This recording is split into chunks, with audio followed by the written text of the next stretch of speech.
Hello, hello, hello, hello. Testing, testing. Is this working?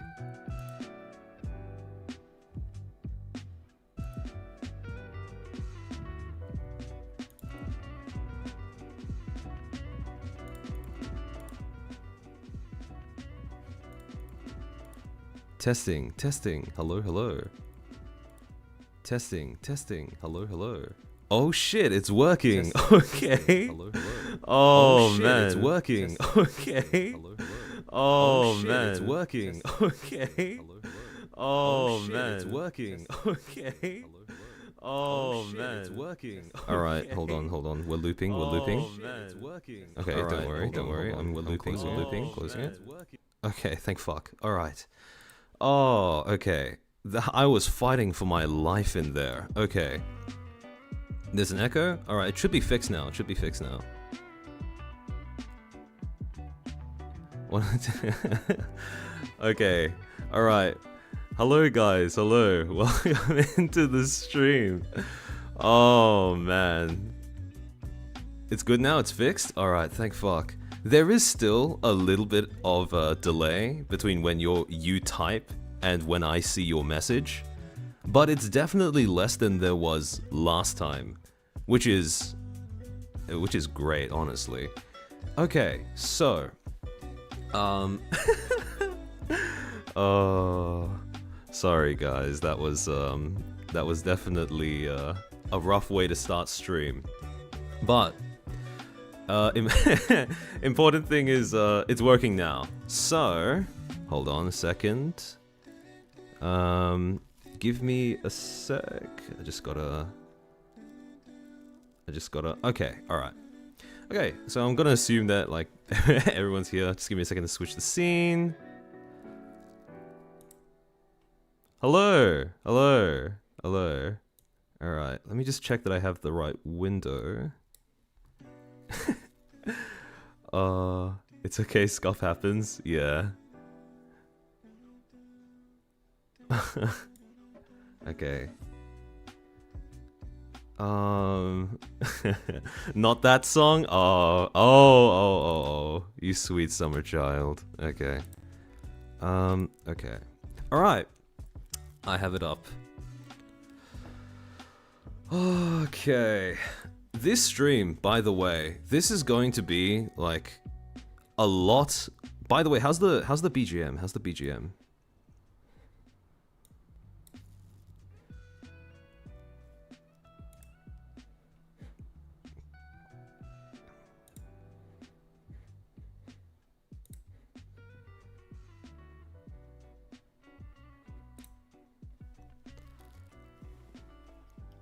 BGM is good? Okay, great. Alright, so, just as a warning, this stream probably going to be a lot less coherent than my previous one, because instead of having a week to prepare for this, I am, I am careful with the prawn tabs. Thank you, Azahara. Nah, don't worry, I've got that covered. But yeah, so, instead of having like a week to prepare for this, I've basically like whipped everything together in 3 days. So, the rambling may be a little bit more incoherent, but hopefully, again, hopefully you get something of use out of this. So, fuck it, we ball, Socrates, yes, that is exactly what we're going to do. Alright, so, I wanted to talk about the, the shizzy video, and... The way that we're going to start this presentation is with a little bit of a history lesson. So, in 2018, a guy called Wowki Zhang, who was a Chinese pop singer, released this music video on YouTube. The video was for a song titled Sunshine, Rainbow, White Pony, or 香光彩虹小白马. And some of you may have already recognized this song by the thumbnail and the title. But for those of you who don't recognize it, you definitely will once I play the chorus. Okay, give me a second. It's not letting me click. Alright.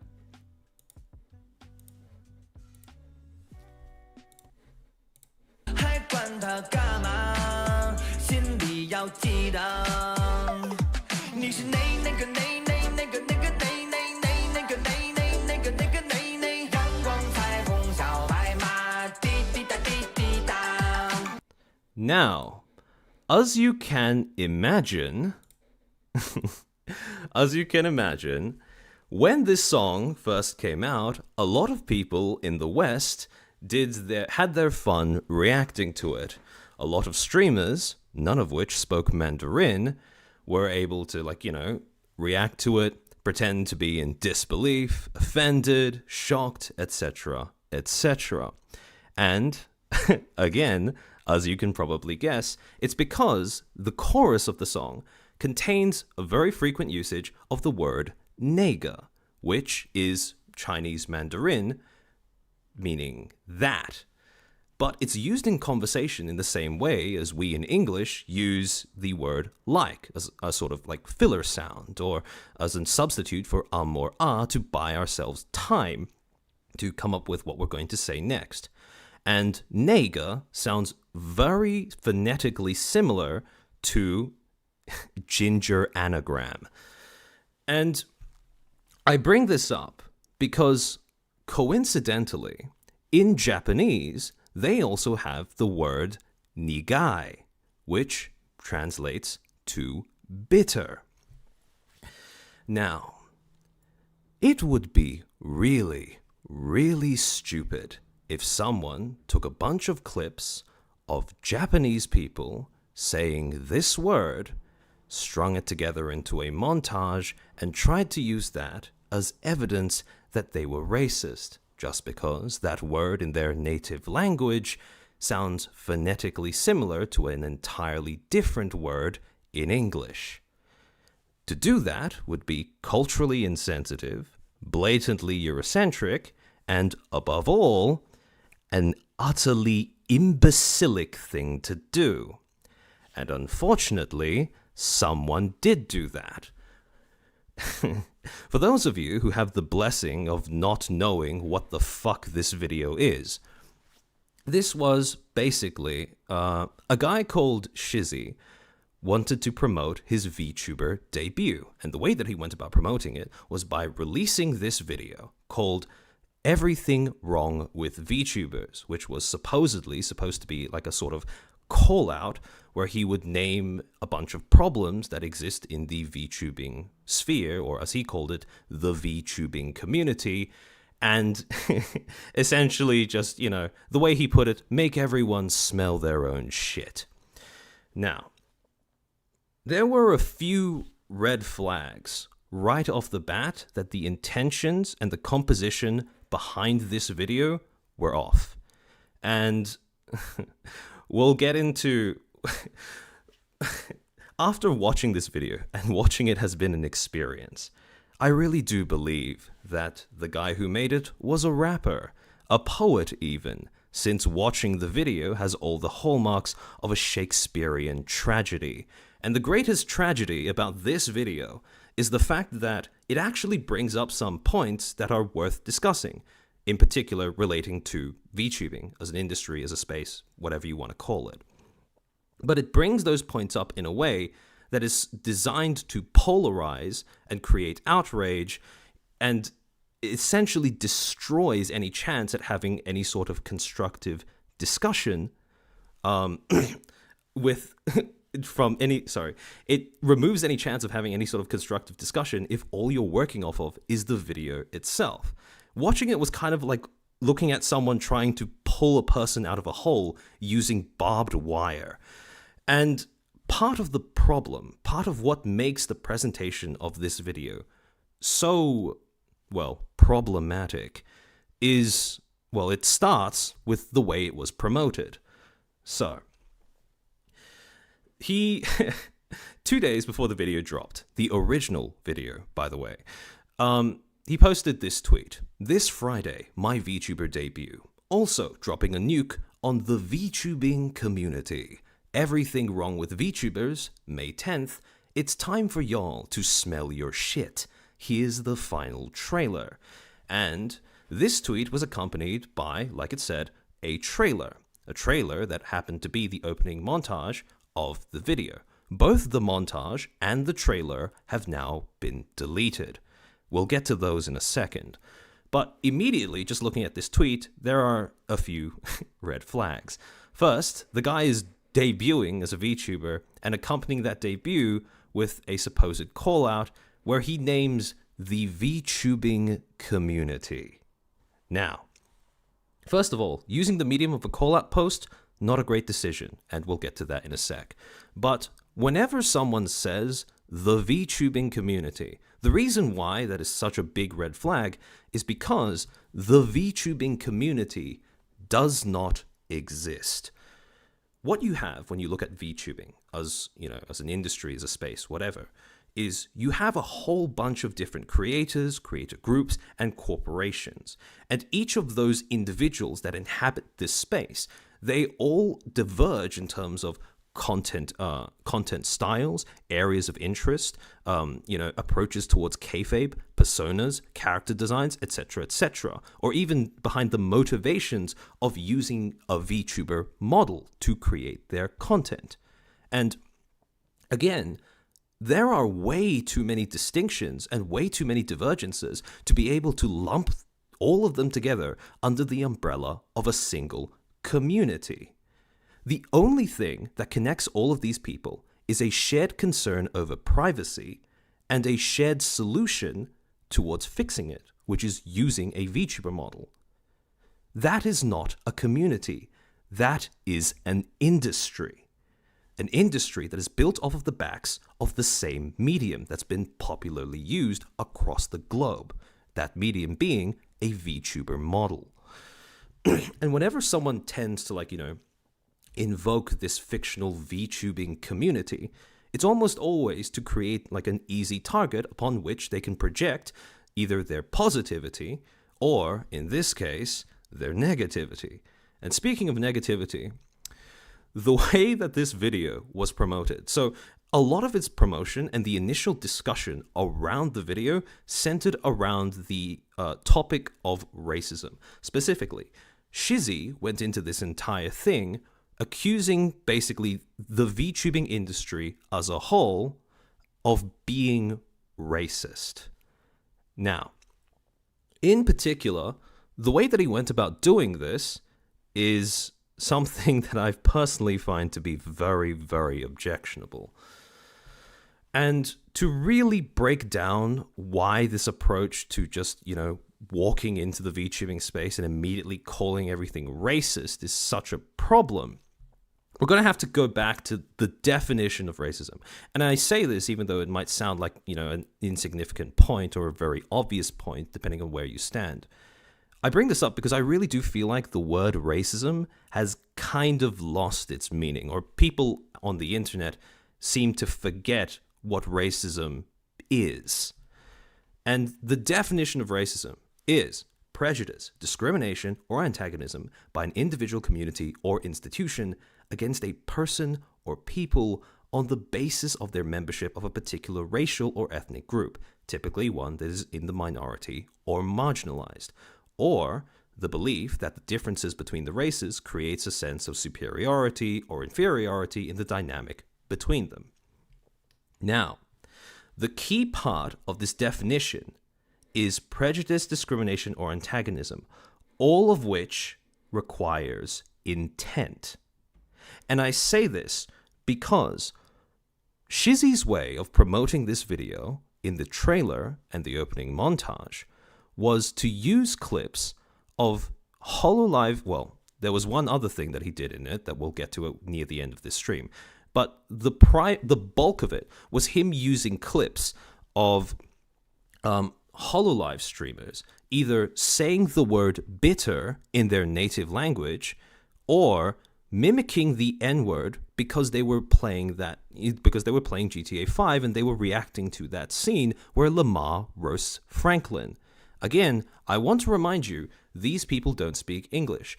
And I've seen online a lot of cases of people kind of, varying degrees of joking by reacting, shocked or surprised, saying something along the lines of, that's racist, but that's kind of cute. I really want to push back against the idea that just because someone says the N-word and they don't know English, then that's automatically racist somehow. And the reason why using something like this to call that racism is so destructive is because when you do that, you neglect the context behind why these people are even being exposed to the N-word in the first place. So, this may sound controversial to some, but America has taken a term that was historically used to oppress black people and has converted it into a cultural export. What I mean by a cultural export is that it has become a component in the media, the culture that America has exported to other countries and culture cultures in the form of, art, games, movies, and music. Now, to really hammer home how prevalent, to contextualize why this is so important to take note of. And to just give you an example, right? I don't think it's controversial to say that one of America's most significant musical cultural exports is rap music. And rap music, I think, is reasonable to say, is the genre of music that uses the N-word the most. Now, when it comes to saying why only black people should be able to say the N-word and use it in art and stuff, the reason that is provided is because they are reclaiming a word that was, historically used to oppress them. And I understand that. However, it also has to be acknowledged that part of reclaiming a word is allowing it back into pop culture. And when you allow something into pop culture, that pop culture, or whatever it's packaged in the form of, will become some people's first exposure to your culture and or language, right? And to give you an idea of how much the N-word has become this cultural export, I took the top 10 most streamed rap songs of 2023 from Spotify, and I took all of the lyrics and fed it into a word cloud generator. From that word cloud generator, I was able to just grab this quick graphic to show the top 10 most frequently used terms. Now, some of these are just like, gra, ia, and a phrase that, let's be honest, this phrase, too many nights, that's overused in all of music, not just rap. But if you look at the individual words, bitch, boy, mummy, money, girl, Barbie, and this one.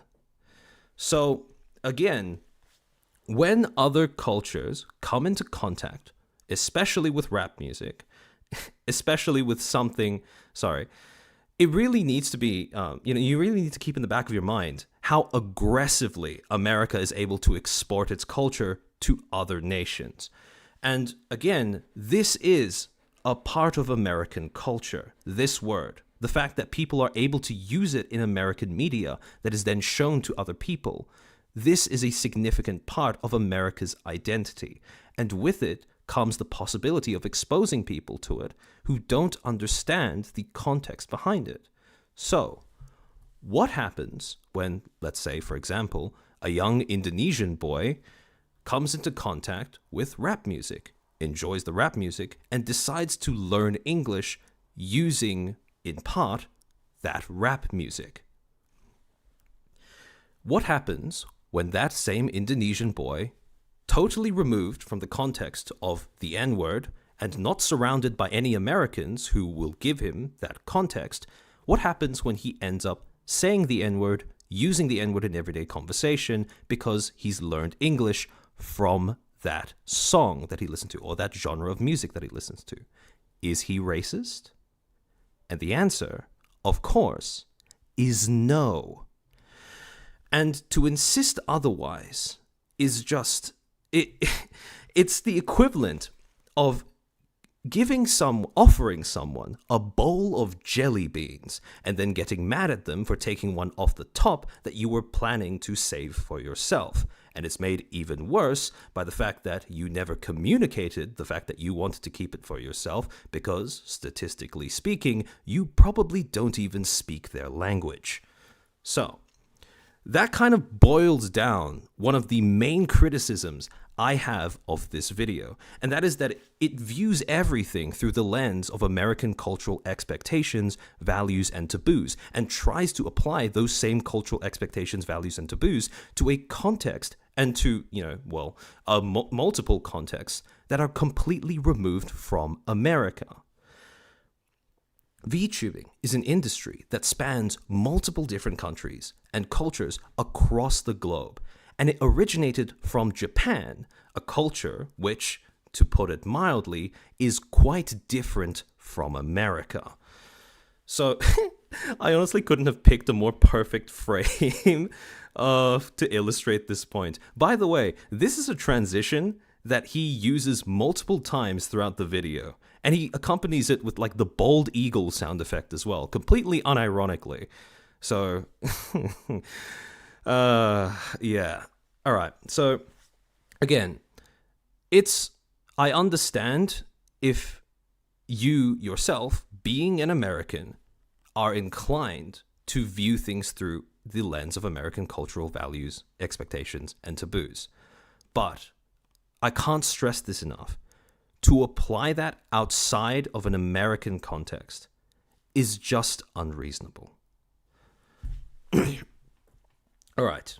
So, once you get past that filter, and believe me, that is one hell of a filter, he actually makes some pretty decent points. However, those points, no matter how valid they are, run into a problem when you consider the medium that he has used to get those points across, because he's structured the entire thing, he's packaged it in the form of a call-out post. And when you make what you're saying, when you package it in the form of a call-out, you best make sure that the problems you bring up can actually be blamed on the thing or person that you're calling out. And that is the main problem, because while all of these are valid critiques, when you actually separate them into problems that are, present in all areas of content creation, both online and offline, and problems that just apply to VTubing itself, well, this you can already tell just by first glance, it's a little imbalanced. Oh, Joe Bonogo. Even as an American, that shit is too much. Bald eagle sounds really... Yeah, that was my reaction as well. It was a little cringy, I'm not going to lie. So yeah. So, again, a few of these issues we'll be talking about it's kind of unpacking a little bit in terms of how they apply to VTubing or the VTubing industry. But we'll go through the less applicable ones first. First thing he says, first gripe that he expresses, the idea of overdoing jokes. He says, you'll see one person say or do one thing of comedic value, then latch onto it and suckle it until you run it into the ground. My guy just described memes. He literally just described memes. This is all of internet humor. This is the definition of internet humor. So again, to put this as a gripe that's like, in particular to VTubing, I don't really see what bro is cooking. The next thing, oversaturation, stale concepts. He has a section of the video where he goes on about how corpse husband X voices or Iron Mouse, demon from hell designs are overdone or whatever. Look, oversaturation, that is a thing that happens in every form of content creation. Obviously, even outside of VTubing, when you're just looking at internet content, you obviously have the more successful someone is, the more people are going to start molding their personas to match theirs, or in ways that are inspired by theirs, if it's not intended to be a direct copycat. In addition, you also have content genres, content styles that have the same thing happen to them.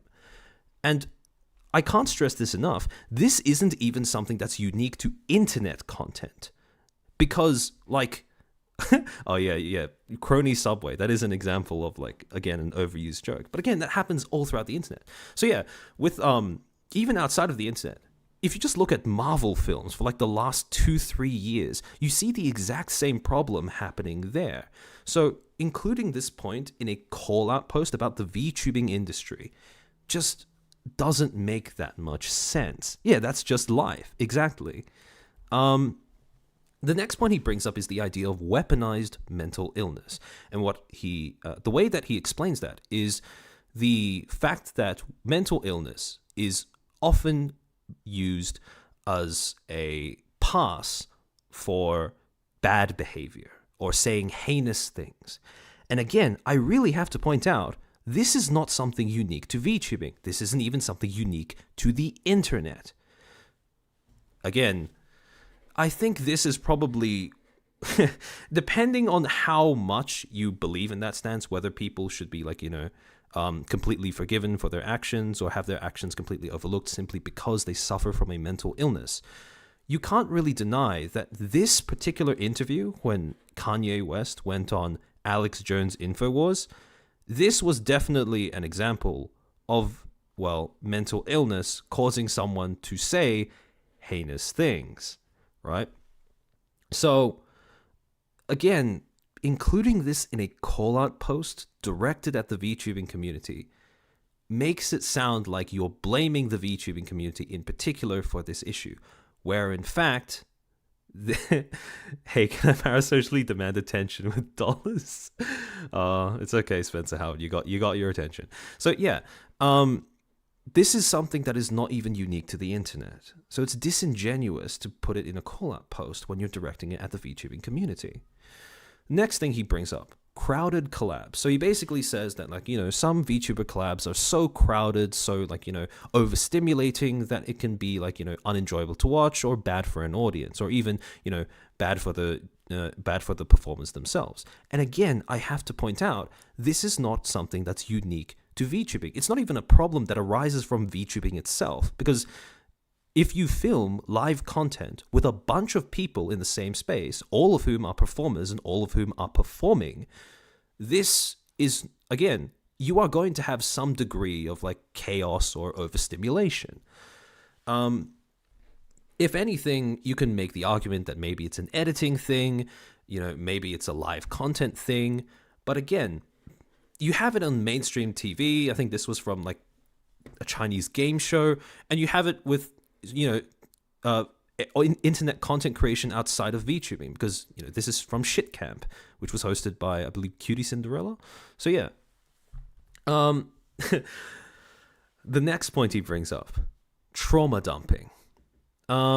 This ties in with the broader issue of parasocial interactions, and again, we'll get to that in a second. But when he brings up trauma dumping, Shizzy brings up the example of, for example, he basically says that trauma dumping is bad for both the viewer that is doing it and the streamer that is on the receiving end, or even in rare situations when the roles are reversed in that scenario.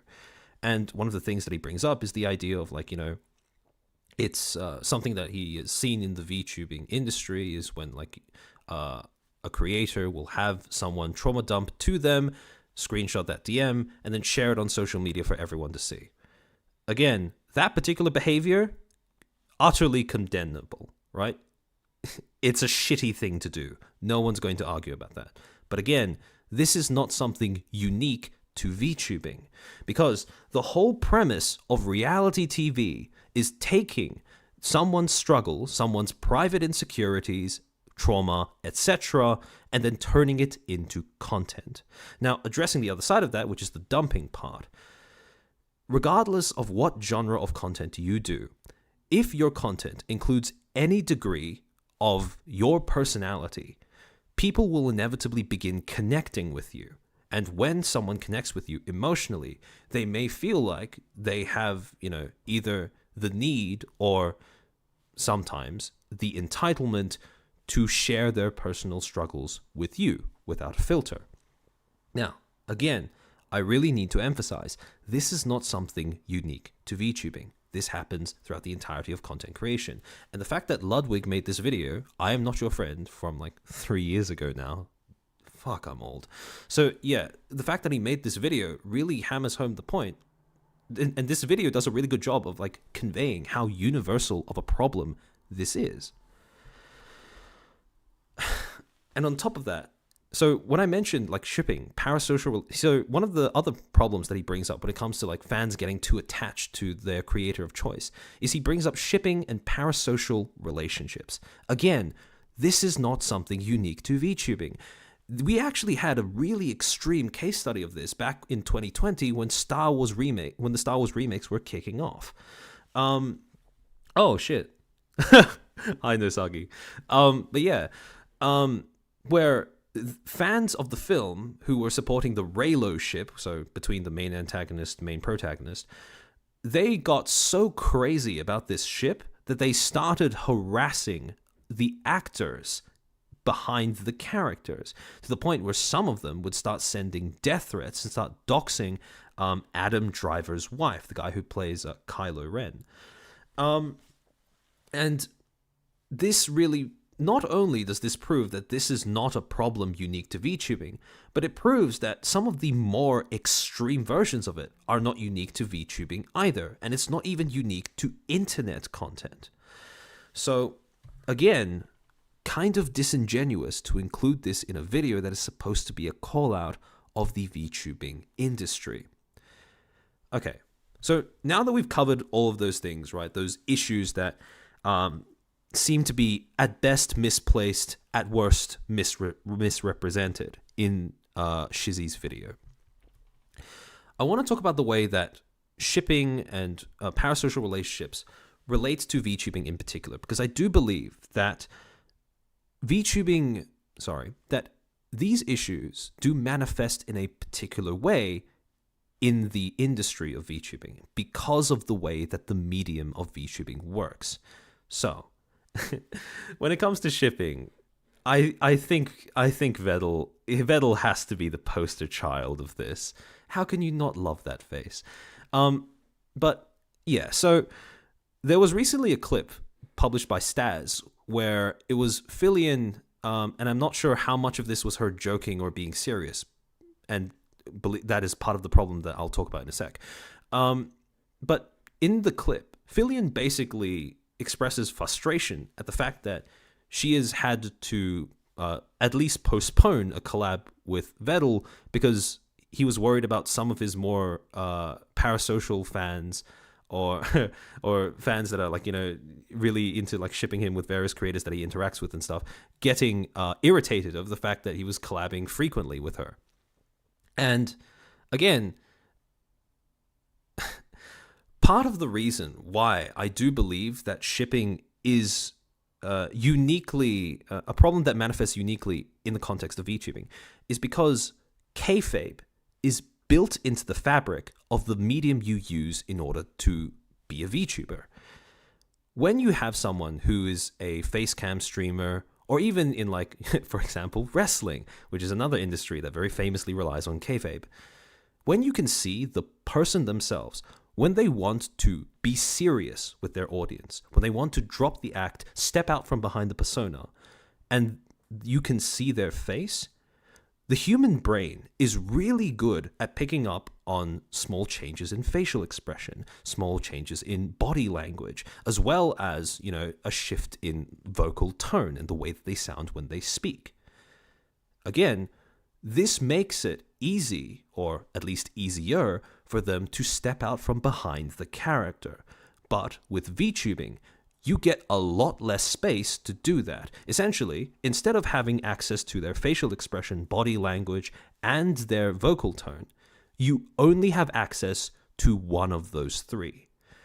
I think Pipkin Pippa talked about this a while back, where she was talking about how the way that she registers sadness on people's faces was starting to be thrown off because she's become so used to watching VTubers like sob, breakdown, whatever from behind their models, which are smiling the entire time because there's no like crying toggle, or because the person's too distressed to actually use a crying toggle.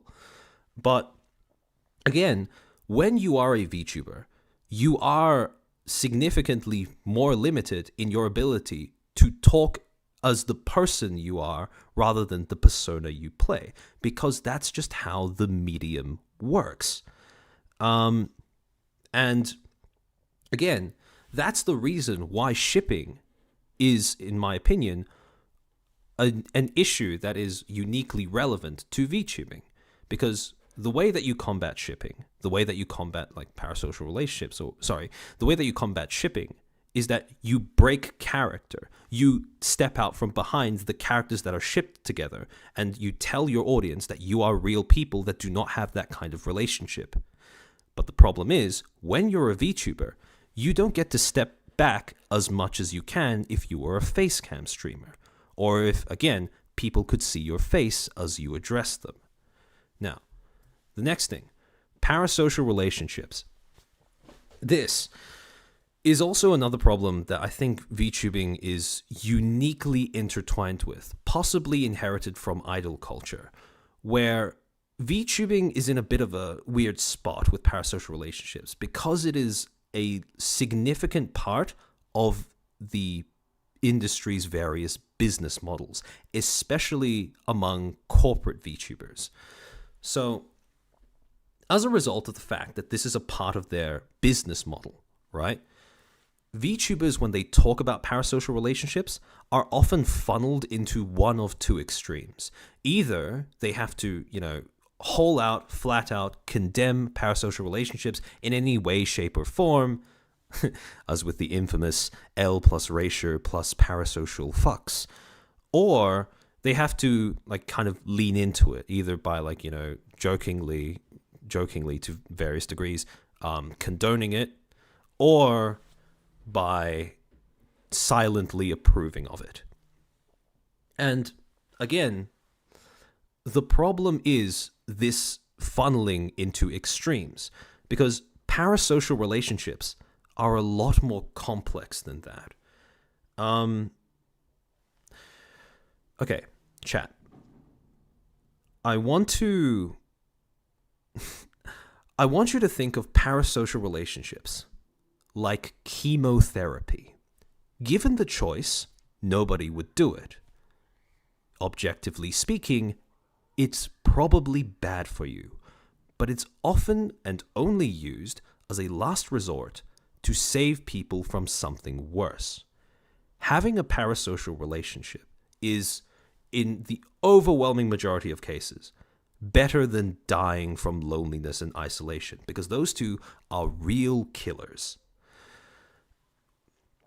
So the thing is, parasocial relationships are kind of complex because at the same time, it has been objectively viewed that, it has been objectively studied that when parasocial relationships are, indulged in alongside, normal social interactions, normal social relationships, they aren't a problem. It's only when you substitute real life interactions with parasocial relationships that they can become a problem. And even then, if you had to choose between having a parasocial relationship to tide you over while you get your life together, or not having any relationships at all, not having any relationships at all is almost always the worst option between the two. And again, this kind of complexity is not something that VTubers, especially those whose business models rely on parasocial relationships to some degree in the form of GFE, BFE, this is not something that they are able to talk about with perhaps the same level of complexity as, someone who's outside of that sphere, or someone who doesn't follow the same business model. Like, for example, like me, or some of the other content creators that I've seen talk about it, like, for example, Horse, Rima Evanstar. So yeah. And again, even in the videos that other creators have made about parasocial relationships, like Rima's, like Ludwig's, even those videos to some extent can only touch on how parasocial relationships are a complex kind of thing. No shade to them, of course, because they're raising awareness about this as an issue, which is already very commendable. But yeah, complexity is hard to get across on the internet. And it's even harder to get across when you're relying on the thing that is complex for your job. Okay, so next thing. I had brain damage when I was making this section. All right, so the next thing that he talks about that I do think applies in particular to VTubing is how selective outrage is a very common feature of this space, and how Twitter in particular is a shit platform with a shit way of operating and creates shit behavior.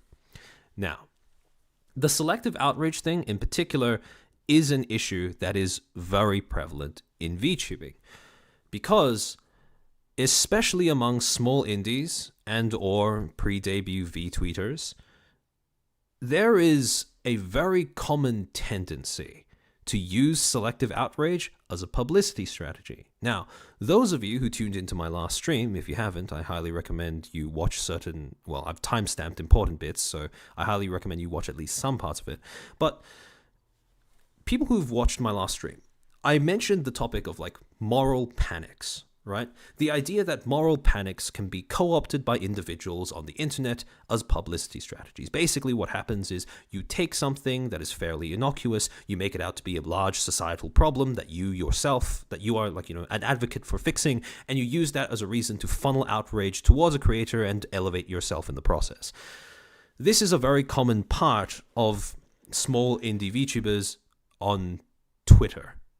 Specifically, probably not fair to say small indie VTubers. The small indie VTubers whose primary method of gaining attention is Twitter.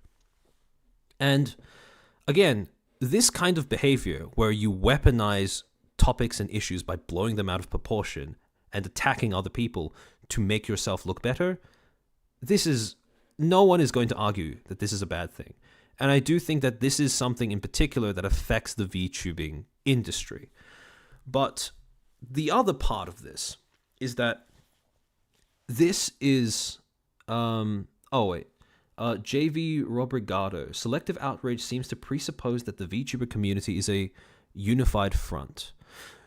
Yes, that is a good point as well. So again, selective outrage, the way that I interpreted it was that individuals within the industry were being selective about what they got angry about.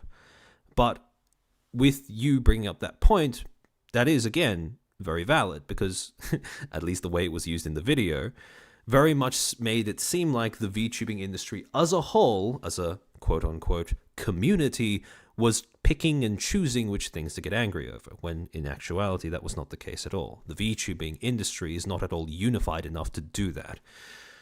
Except maybe where the matter is about privacy, for obvious reasons.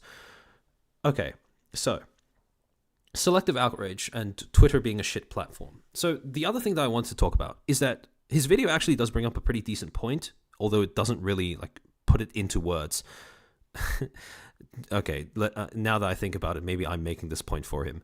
But Twitter, in particular, is not a platform that is conducive to discussions, to meaningful debate or exchange of ideas, whatever.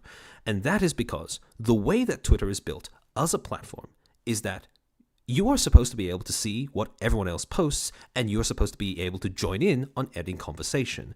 Now, as a result of that, Twitter as a platform is designed to take your personal/private thoughts, opinions, discussions, conversations, and turn those into public melees.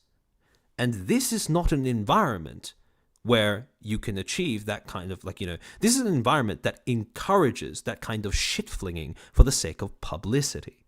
So again, he does raise two good points in the idea that being selectively outraged about, various issues or whatever is harmful to the industry, to your growth as a creator, etc. But also that the platform itself is built in a horrible way and is built in a way that encourages horrible interactions.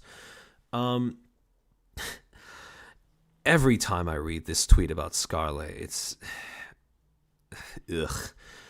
All right, so the next thing that I want to talk about is the way that Shizzy kind of it's kind of ironic how he points out that Twitter is a shit platform and people use it in a shit way, and then proceeds to do the exact same thing in the way that he's structured and, made his video.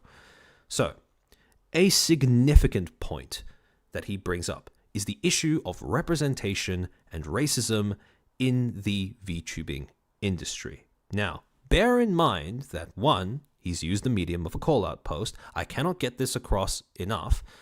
The medium is the message, which means the way you say something will become a part of the meaning that people take away from what you say. So already, it's very combative. It's very accusatory. He's used a call-out post.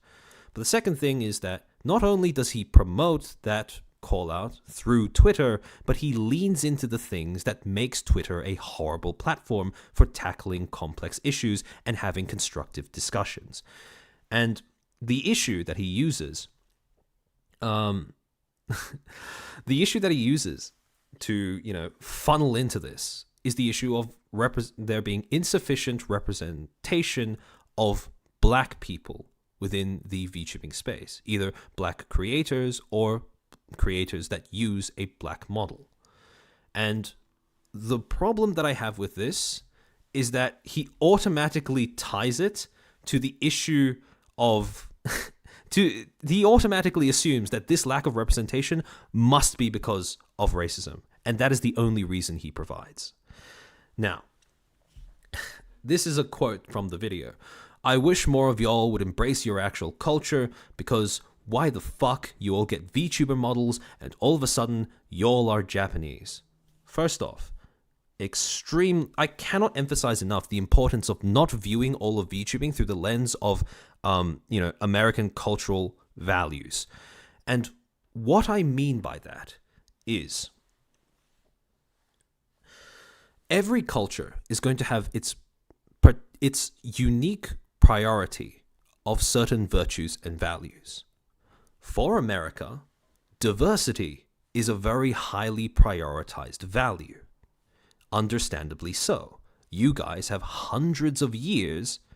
I feel like I lost IQ listening to that. Yeah. You guys have hundreds of years to make that the case. However, it also needs to be pointed out that other countries might not share that exact same priority list. So while diversity may be a big issue for America, American culture, and Americans, that doesn't mean that this is an issue that's going to span other cultures. And especially when you're looking at how, ironically, how diverse the VTubing as an industry is in terms of the number of cultures and countries that it spans, to assume that all of them need to share your concern with diversity can be a little presumptuous when you end up condemning them on the basis of that. The second thing is, look, VTubing, links to anime, etc., etc. Let's not pretend that there is no reason why someone who is black might choose to use, a lighter-skinned, typically anime-styled model that isn't to do with racism. Now, I will get to the point that there is genuine racism in the VTubing community in a second, but first, I want to establish that the way that this quote is phrased makes it sound like no one would ever want to, use a kind of stock standard VTubing model if they choose to become a VTuber, which again is really presumptuous. And the oddest thing about that is that it sounds like he wants to call out people in particular for this. And when you do call outs, usually I would assume you'd like to be specific with the people that you're calling out, otherwise others might get caught in the crossfire. And oh yeah, Robert Stoll, more rep for variety, not to make a point. Exactly. And again, I will get to that more in a second. But yeah, he mentions near the end of the video that he is friends with Kenji, that he thinks Kenji is cool. And I mean, I don't think I need to talk about that more. So it is odd that he would make this point, phrase it that way, frame it that way, and then also at the end specify, Kenji's cool, he is fine, he is my friend. I'm not gonna speculate on why that's the case, but you would think that he might pick up on that particular dissonance in his video if he, like, watched through it. But what do I know? Okay, so the second thing. He points the finger at VTuber artists for this lack of representation. He says, VTuber artists, why y'all so scared of melanin? And look, I'll be honest. Is it the case that maybe some artists might genuinely not want to draw black people? Yeah, sure. But to instantly jump to the conclusion that the reason for that must be racism is, again, really polarizing and doesn't do anything to help the situation of quote-unquote not enough representation. So, there are many reasons why an artist might not be comfortable drawing a black VTuber model or black assets. I don't think, in particular with Shizzy's case, this is going to ring very hollow at the end of the stream. But for the sake of just extending an olive branch, we'll entertain this argument. In terms of the reasons why artists might not want to draw a black model, it does need to be said that, especially when the medium that artists are using to promote themselves and the medium that you are using to communicate with these artists is a shit platform like Twitter, the stakes are a lot higher for artists in terms of getting a model right or wrong when the model is black. Because you have bad actors like Shizzy who are willing to make this an issue about race and racism. When I said before about how different cultures might prioritize different values, what if, for example, an artist comes from a culture that prioritizes competence over diversity? If they don't feel like they can do a good job drawing something, they might just refuse it to avoid the trouble of failing. And again, if they were to fail, Twitter, as a platform, is built around the premise of taking personal disagreements, failures, anxieties, thoughts, opinions, whatever, and turning them into a public spectacle. So you can see why some artists may be hesitant to draw a black model or black assets for reasons aside from racism. And this gets into another large gripe with the way that Shizzy has framed this entire topic. Now, I'm going to be...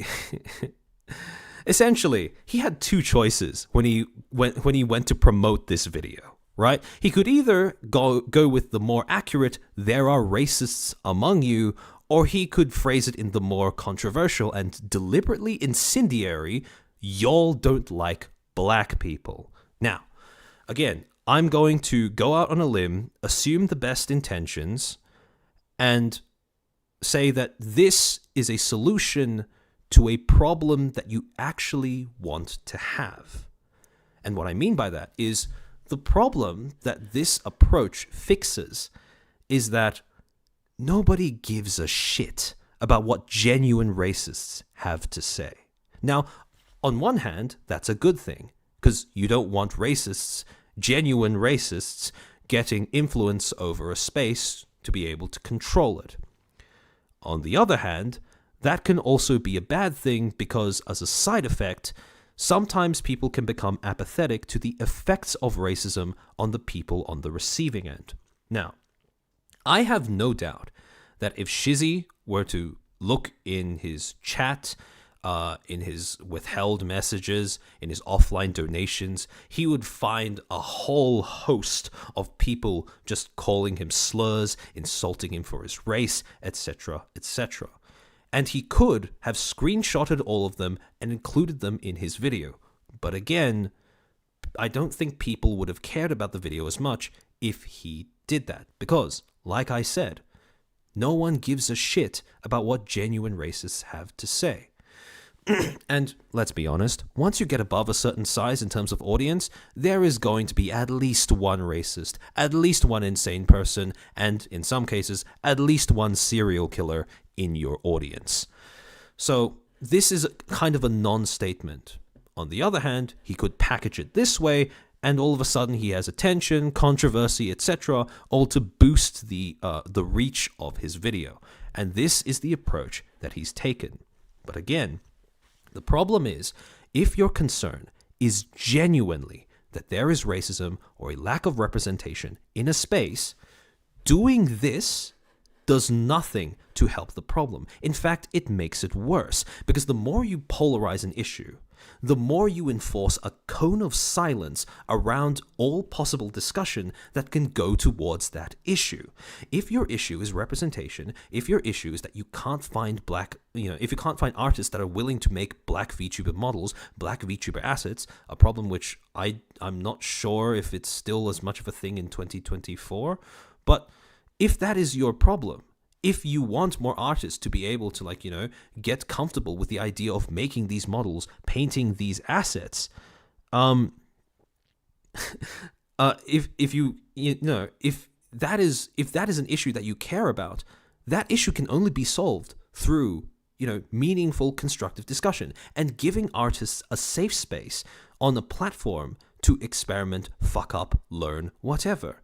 And again, Twitter is not a platform that is designed to foster that kind of environment. I cannot stress enough how much the medium you use to communicate affects the way you communicate, affects the meaning of what gets said through that communication. Twitter is not a good medium.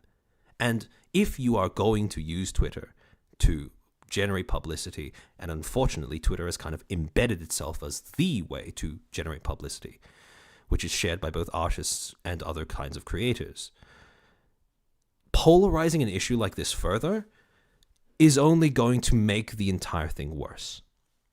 Now, sorry, let me just read through chat a little bit. Are you going to cover his fake apology video as well? No, I am not, because he's uploaded like 5 by now. I'm not going to waste my energy dissecting something that the creator himself is not even willing to defend.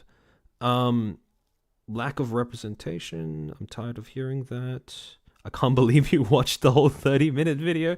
Yeah, look, it's that part of the reason why I'm doing this stream is because I don't recommend it. I'm not going to push a video to you guys when I don't even enjoy watching it myself. So I'm doing my best to engage with the points that he's made while also bypassing the horrid way in which he made them. This absolute abortion of a critique video. Okay, so again, just to really sum it up, right? A lack of representation does not automatically mean racism.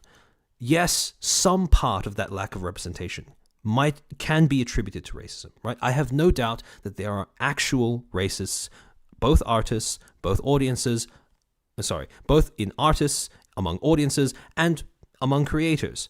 But to say that the lack of representation in the VTubing industry as a whole is only attributable to racism, or to even point out racism as a major reason to immediately jump to that conclusion, is just harmful. And when it comes to the issue of promoting representation and condemning racism, one of the people that promoted this video initially was Evanito.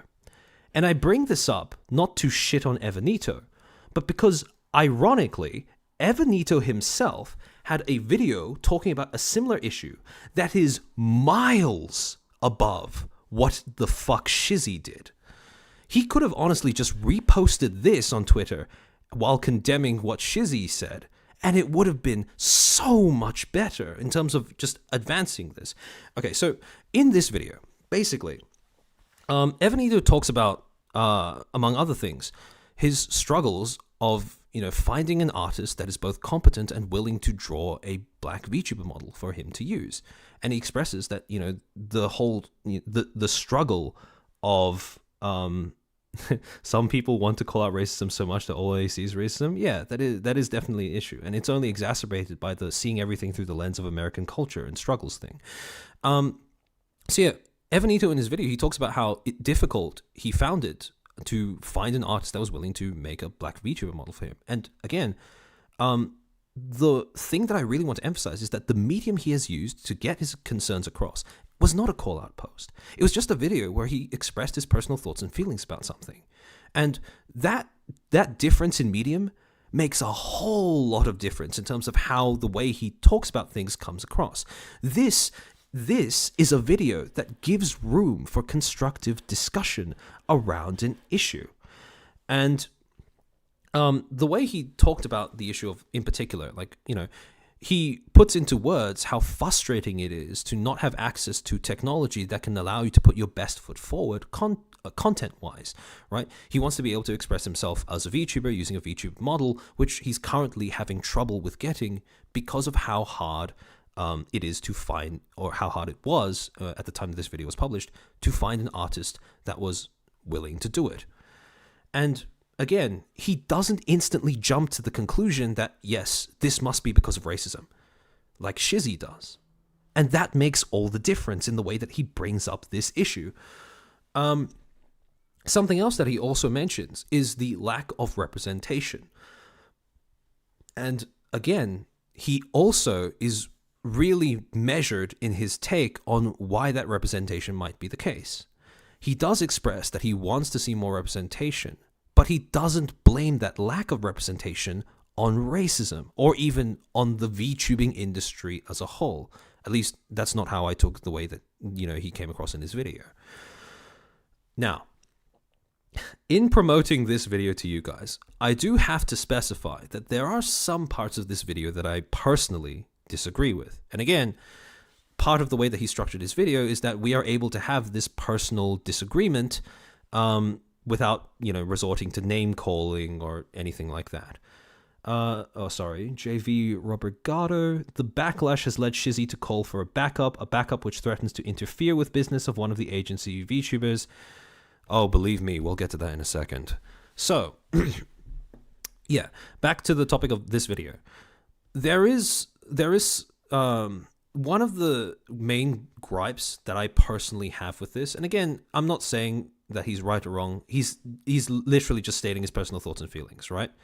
But I'm just saying that personally, I do find it to be concerning when someone just says, I would like to see more representation. And that is for a number of reasons. First, the way that that statement is packaged makes it sound like neither a call to action nor a personal commitment. It just sounds like a request. And I am personally a big believer in the idea of becoming your own representation. And the reason for that is because genuine representation, the kind that acts as a proof of concept for your own dreams and aspirations, the kind that inspires you by not only, you know, showing you that your goals can be achieved by someone like you, but by you, that kind of representation is not something you can get by just asking. And when you ask for that kind of representation, and this comes from me studying media, you need to be really careful of who is listening, or I should say, what is listening. Because when I see someone saying, I would like to see more representation, that to me is the equivalent of watching somebody thrash their legs in shark-infested waters.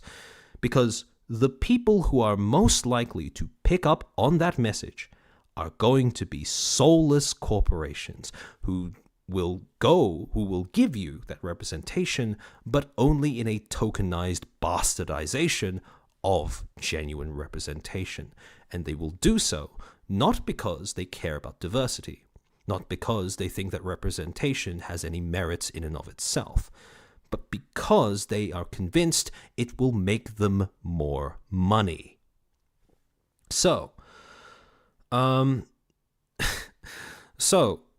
when you do say, I would like to see more representation, it is, in my eyes, just an invitation to these soulless corporations to come in and force feed that kind of tokenistic representation, Because that is the only kind, like, the kind of representation that you can get by asking is only ever going to be the soulless kind, the kind that can be neatly packaged into, like, a marketing brief to show to advertisers, or a bunch of shareholders in a fucking meeting about, like, you know, how your company's doing. It's not the kind of representation that actually makes people, like, you know, want to do something with their life, or want to pursue a goal that they've always been putting off because they didn't know if it could be achieved by someone like them.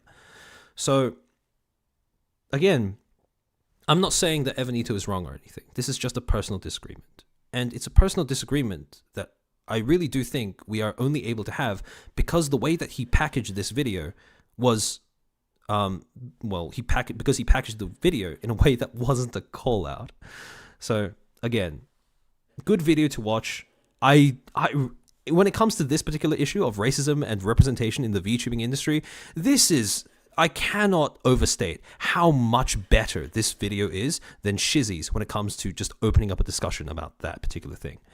Tinkerlin. Representation has always felt weird to me. Representative how? Accurate to the global percentage, local percentage, some perceived subjective view of the world, or how it should be. Exactly. And again, people who weren't in my last stream, there's a term that I bring up called datafication, which is basically when you use numbers to quantify things that have no business being quantified. And again, like I said before, the kind of representation that will inspire people to pursue their goals, that kind of representation, that cannot be quantified, which is why the kind of representation that you often see talked about by corporations in the media, etc., that is the kind of representation that can be datafied. That is when they can look at, a bunch of employees. They can extract, what ethnicity they're from, what skin color they are, put them all into a neat percentage, and then show that to their shareholders, right? So, again, that is the only kind of representation that, in my opinion, you can get by asking. To achieve genuine representation, I really do believe that you just have to be that yourself. And it's not easy. And I'm not saying that it's easy. Evanito has expressed that, becoming that representation is difficult because of the roadblocks he faced in getting the technology he needed to truly put his best foot forward. And I can understand that. But at the same time, it's harsh, but I don't think there is any other way of going about it.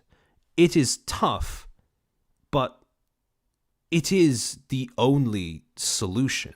Because asking for a solution, asking for more representation, will only attract the worst kind of people and or entities.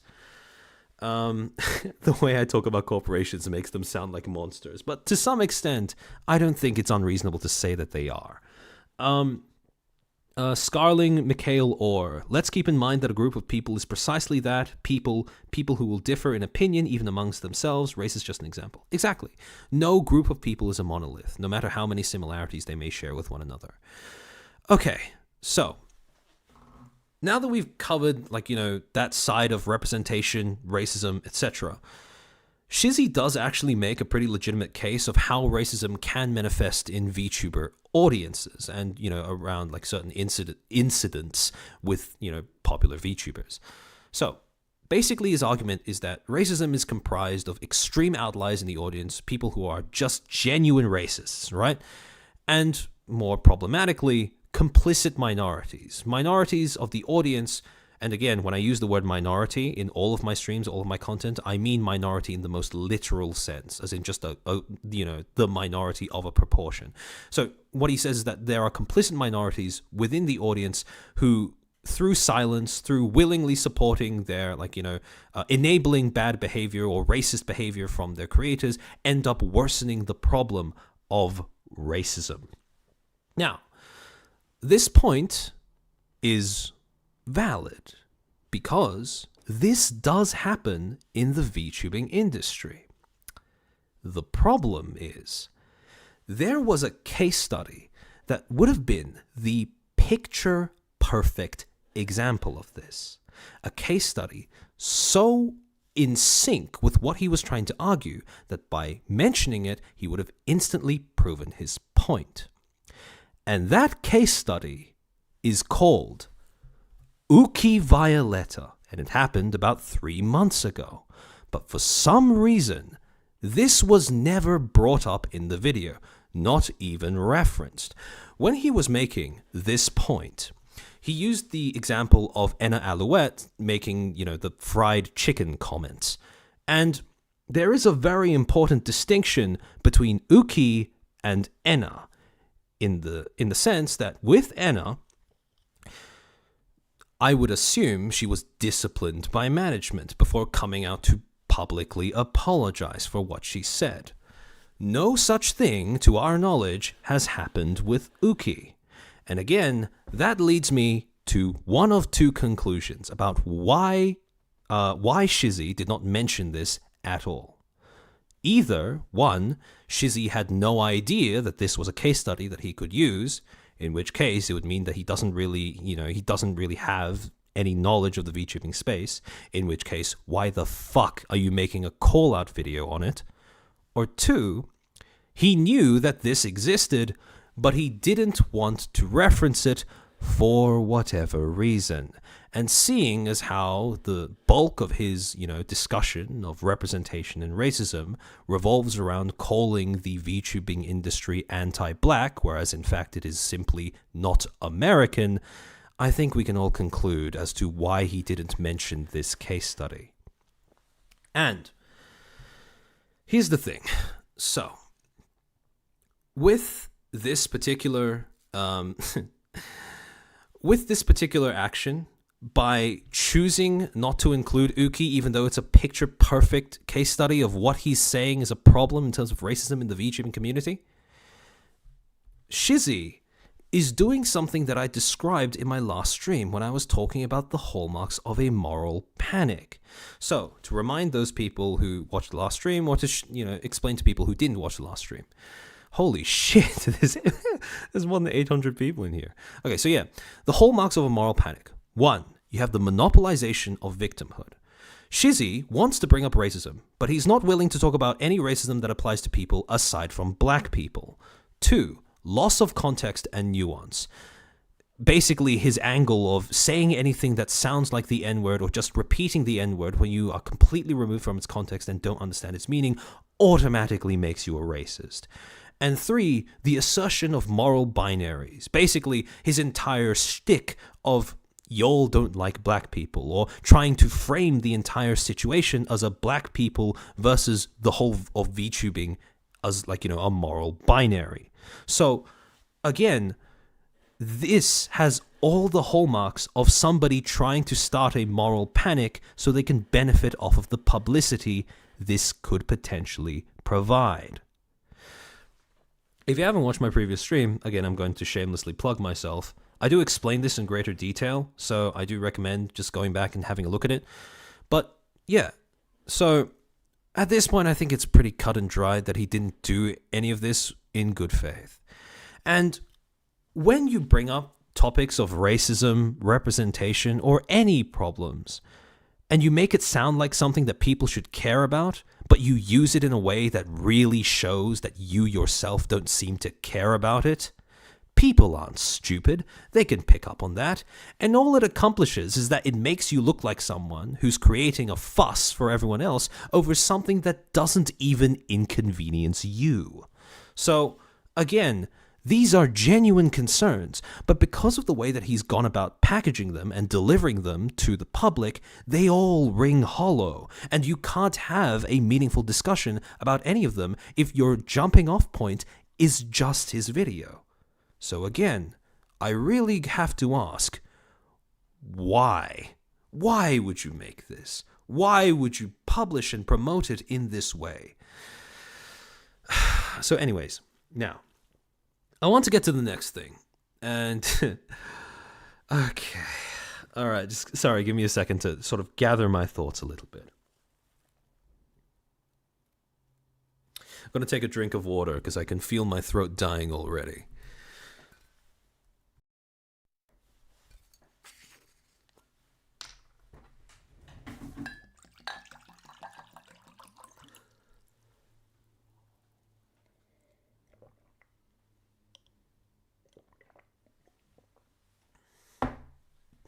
Okay, so I saw a post on Twitter this morning about how you shouldn't drink cold water when you're in the middle of streaming. And I had a bottle of hot water in admittedly a glass bottle, like when I started. And by now it's so cold in Australia that the bottle's already, everything inside has already gone frigid. So I guess I'm about to sound worse. Anyways, so in one of his, I forget which one, he's had so many, in one of his final statements about this video, when he basically, tries to provide more context that was missing from the original video as to why he made it, etc., etc., he says this: "If someone's gonna sue me for talking about some shit that was already up, because Shorty's trying to distance herself from who she was, I get it. She has her right to wanna distance. However, digital footprint." Now, who is he talking about? In this case, the Shorty was a video that included a clip of a VTuber, back when she used to use her face to stream, of her, I think, saying the N-word. And then again, smash cutting that to the rest of the montage where it's just Japanese people saying bitter and repeating GTA 5. And his justification for essentially, face doxing that VTuber was digital footprint. To put it in his own words, it allows people like me to go, and that's what I did, So, I want to get at why this, as a justification for doing what he did, is so heinous. So, a guy observed that your P's and B's are popping. Ah, shit, sorry. I don't really know how to fix that, to be honest. Yeah. Hopefully, I'm gonna keep myself a little further away from the mic, so hopefully that helps. Okay, get a pop filter.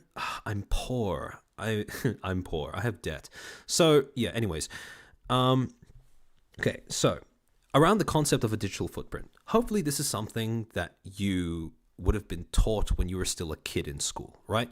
Digital footprint, basically a metaphor for how whenever you they cost $10.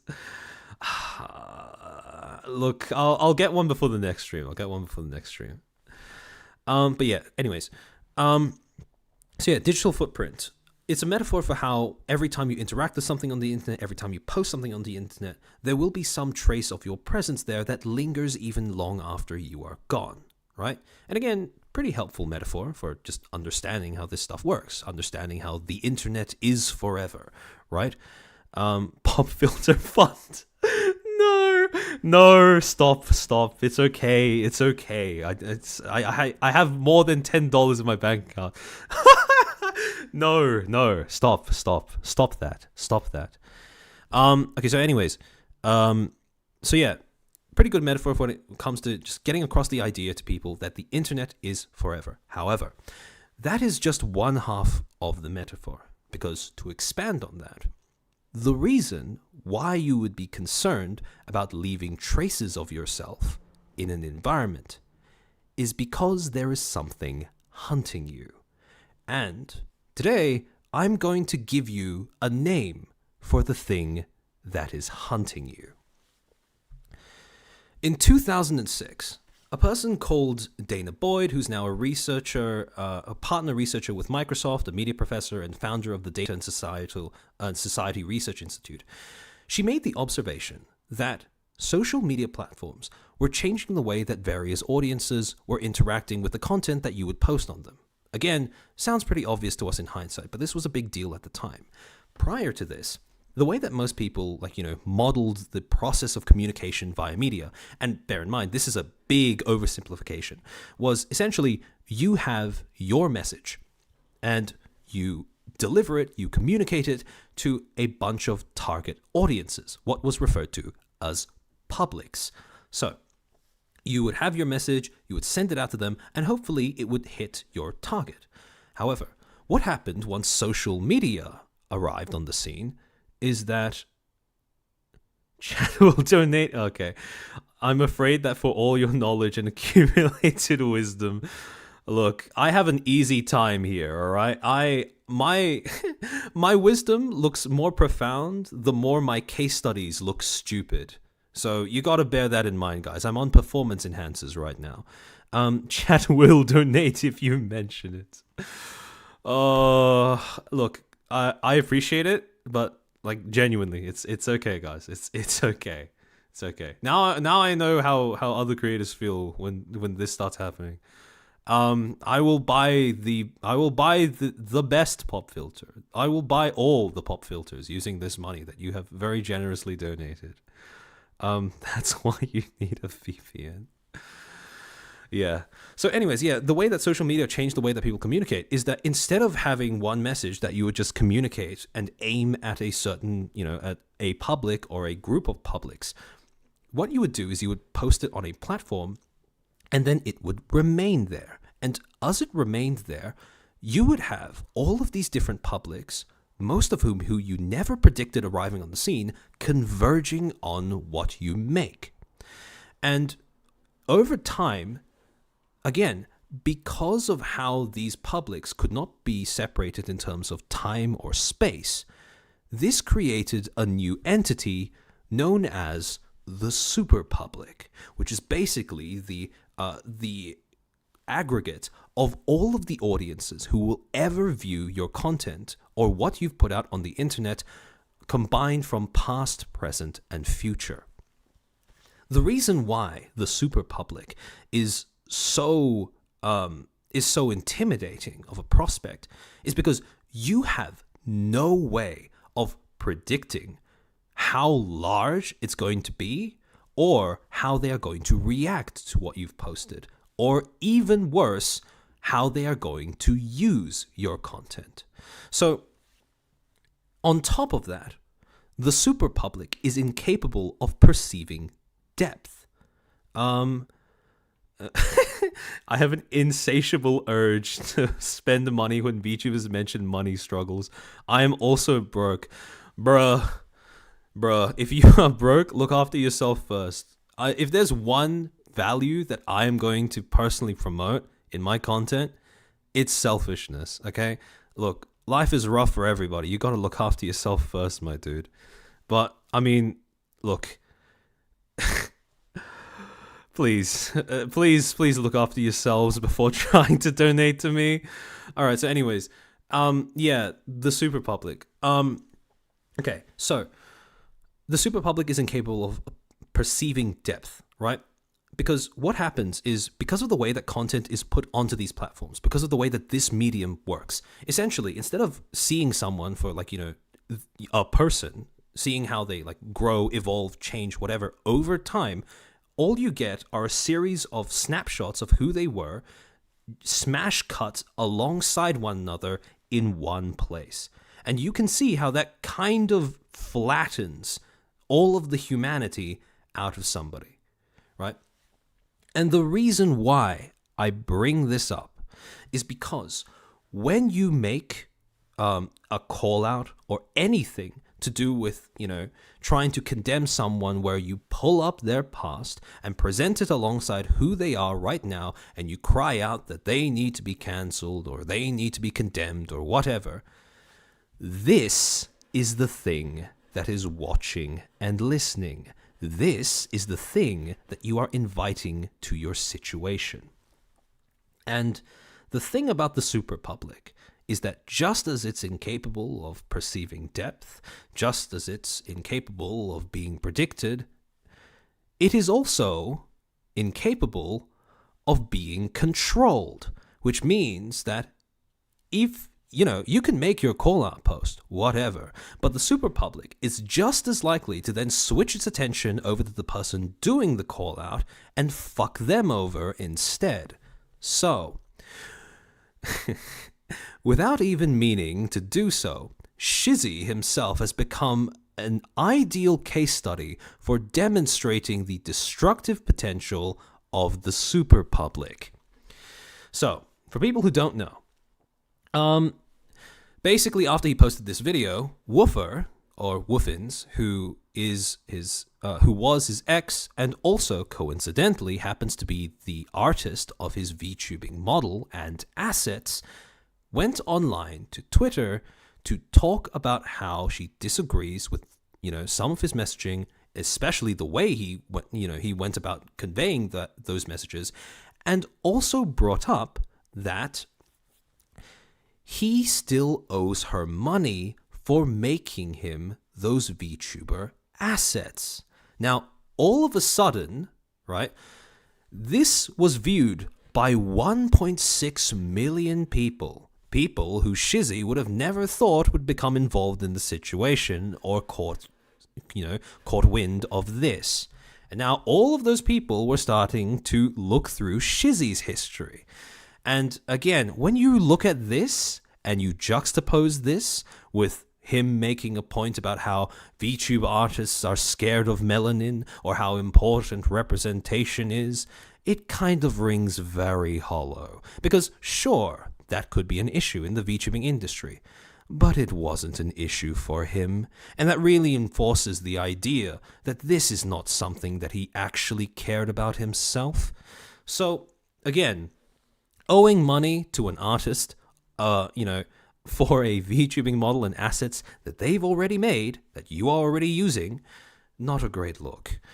On top of that, well, look, also a bunch of other stuff came out about, him associating with Smash players that were child enjoyers, PDF files, if you will. So, yeah, that wasn't a great look either.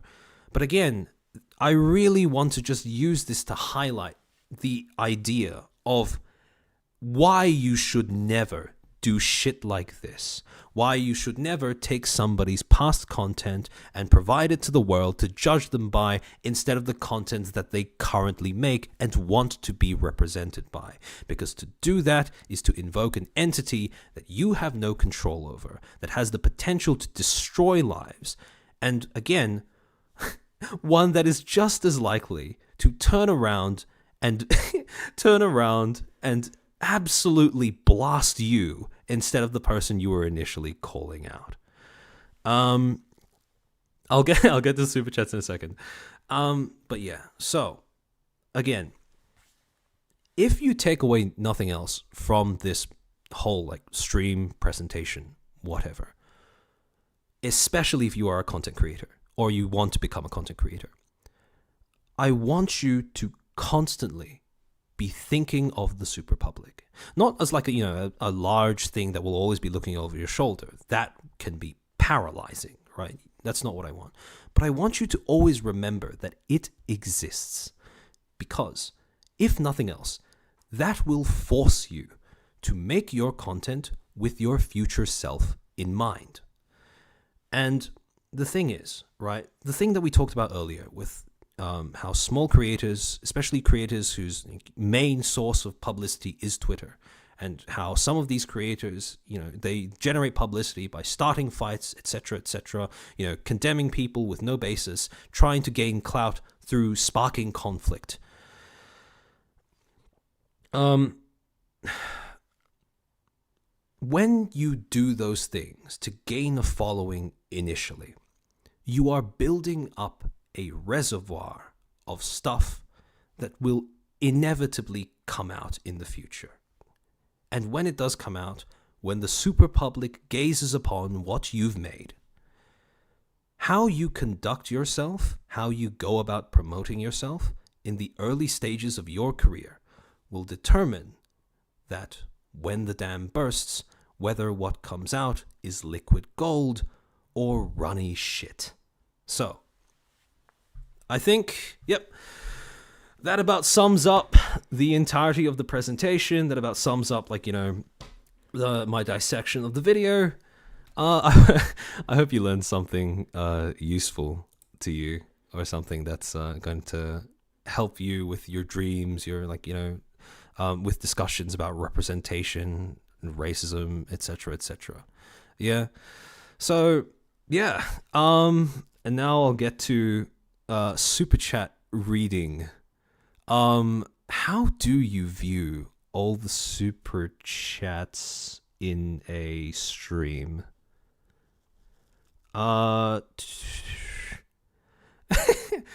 Okay, actually, Tinkerlin, if you want to call people out, your best way is to make sure your internet history is immaculate. The internet never forgets. Rules for thee, not for me, will never work. Also, more armchair fonts. Thank you. And very true, very true. The internet never forgets. And again, people need to remember that. People forget that nothing is static. People fucking grow. It's rather infuriating that people just ignore personal growth is a thing and that they need to, show that they themselves do not grow. Exactly, Matthew. That is, again, one of the largest problems with the way that platforms are made is that is the kind of interaction that they encourage, because that's the kind of interaction that generates the most engagement. People feel the need to, run in from the side with steel chairs and bash one another. But again, that is the most harmful way that you can go about any sort of discussion. RM, bro, I'm so broke, but this stream is very educational. I have to pay you for class. Something I am thinking of doing in the future is just there's 800 people here, so I can't really make it much of a surprise. But what I was planning to do at some point was market a course about my own course for media studies or whatever, and then at the end just surprise everyone by saying, Lamau, it's free, it's just my content, go watch that instead. I feel like that would be the reverse of what happened with Watcher. Super Pub as a song lyric: we are the angry mob, we make the papers every day, we like who we like, we hate who we hate, but we're also easily swayed. Yeah, very accurate song lyrics. It's like how no Nazi and homophobe Nick Fuentes was caught watching gay porn today and he's getting grilled over the fire. Yeah, exactly, because again, people will always the internet is forever, right? So that's why it's again so important to have an environment where people understand the concept of personal growth, development, while also being hesitant to pull the trigger on initiating a shit flinging contest. Best TED Talk I've heard this year: buy a flat white and or Lamington. What is a flat white? Oh. So, fun fact, guys. I actually can't drink coffee because I have a dairy allergy. So yeah. All right. I don't know how to access the super chats that came in before this point. But yeah. I mean, if anyone has any questions or anything that you want to ask now that I'm done with the portion of the stream that I spent most of my time preparing for, feel free to just put them in the chat. Armchair: I wish my university lecturers were as competent and intelligent. Like I said, I'm on performance enhancers. The topics I'm talking about often come from people who are either very disingenuous or very stupid, so where can I buy a chair just like you? No, Parrot, no. Not chair oppression, please. TED Talk of the Year: Canva, so good. Yeah.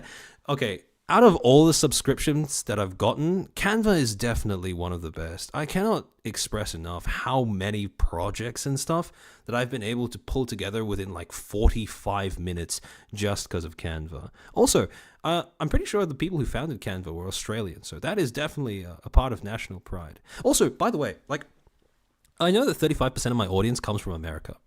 Whenever I'm roasting this kind of thing to do with looking at everything through the lens of America, I hope you understand that, well, I'm guessing you already do because you're watching my content, but I hope you understand that I'm not blaming you for that. This is way too large of a responsibility to rest on any person's shoulders or even any group of people's shoulders. It's just that, again, I get really frustrated when I see people from America especially, but this is a thing in general, but it's especially prevalent in America, where they will look at cultures, contexts entirely separated from their own and then judge them according to their own culture. Because if anyone's going to understand how aggressively America exports its culture, it's going to be someone who studies media in Australia, a country whose government has for many years now tried its best to suck the American government dry from between the legs. I blame America. It is very tempting to do just that. C represent, why not black coffee? I've never tried black coffee, but I hear from other people that it tastes horrible. Canva hates my PC and lags so badly, I'll stick to slides or PowerPoint. Honestly, yeah, fair enough. To each their own, to each their own. Counter, if the content a person made in the past was highly questionable, i.e. Miranda Sings, I think it's more than justified to question their character. Again, how do I put this? Part of the reason why the Miranda Sings thing was, part of the reason why the Miranda Sings thing I would view as being like, okay, how do I word this? What justifies bringing up someone's past or not is entirely dependent on how well it aligns with their present, right? So, for example, holy shit, the one Hapini, holy fuck, bro. Thank you. What the fuck? Holy shit. Okay, sorry. Back to the question about Miranda Sings. Fuck. Okay, so yeah, it's how justifiable it is to bring up someone's past is entirely dependent on how much it aligns with what they currently do, or again, the issues that they have created for themselves presently. So with the Miranda Sings thing, all of the stuff that came out about, like, you know, her past content was important and relevant because it contextualized rather than doing the opposite, you know, the accusations that were flying around at that point in time. So yeah, don't worry about pop filter anymore, chairperson. The master broke the chair. Yeah, pretty much. How much is that on dollary dues? I have no clue. Australia has kangaroo currency, so I need to figure out. I need to figure out. My brain is fried. I need to figure out that in a currency converter later. But yeah, what about black coffee with sugar? Again, no clue. Maybe I'll try it someday. But for now, I'm a big advocate for just drinking water. Bringing up someone's past is only useful insofar as it demonstrates a pattern of behavior for context leading to the present. Excellent way of wording it. Yeah. Also, I love your videos and streams. You're amazing. Thank you. I try my best. I mean, like, this has been like so, this has been so surreal to like do this over the past like 2 months or so. Because again, the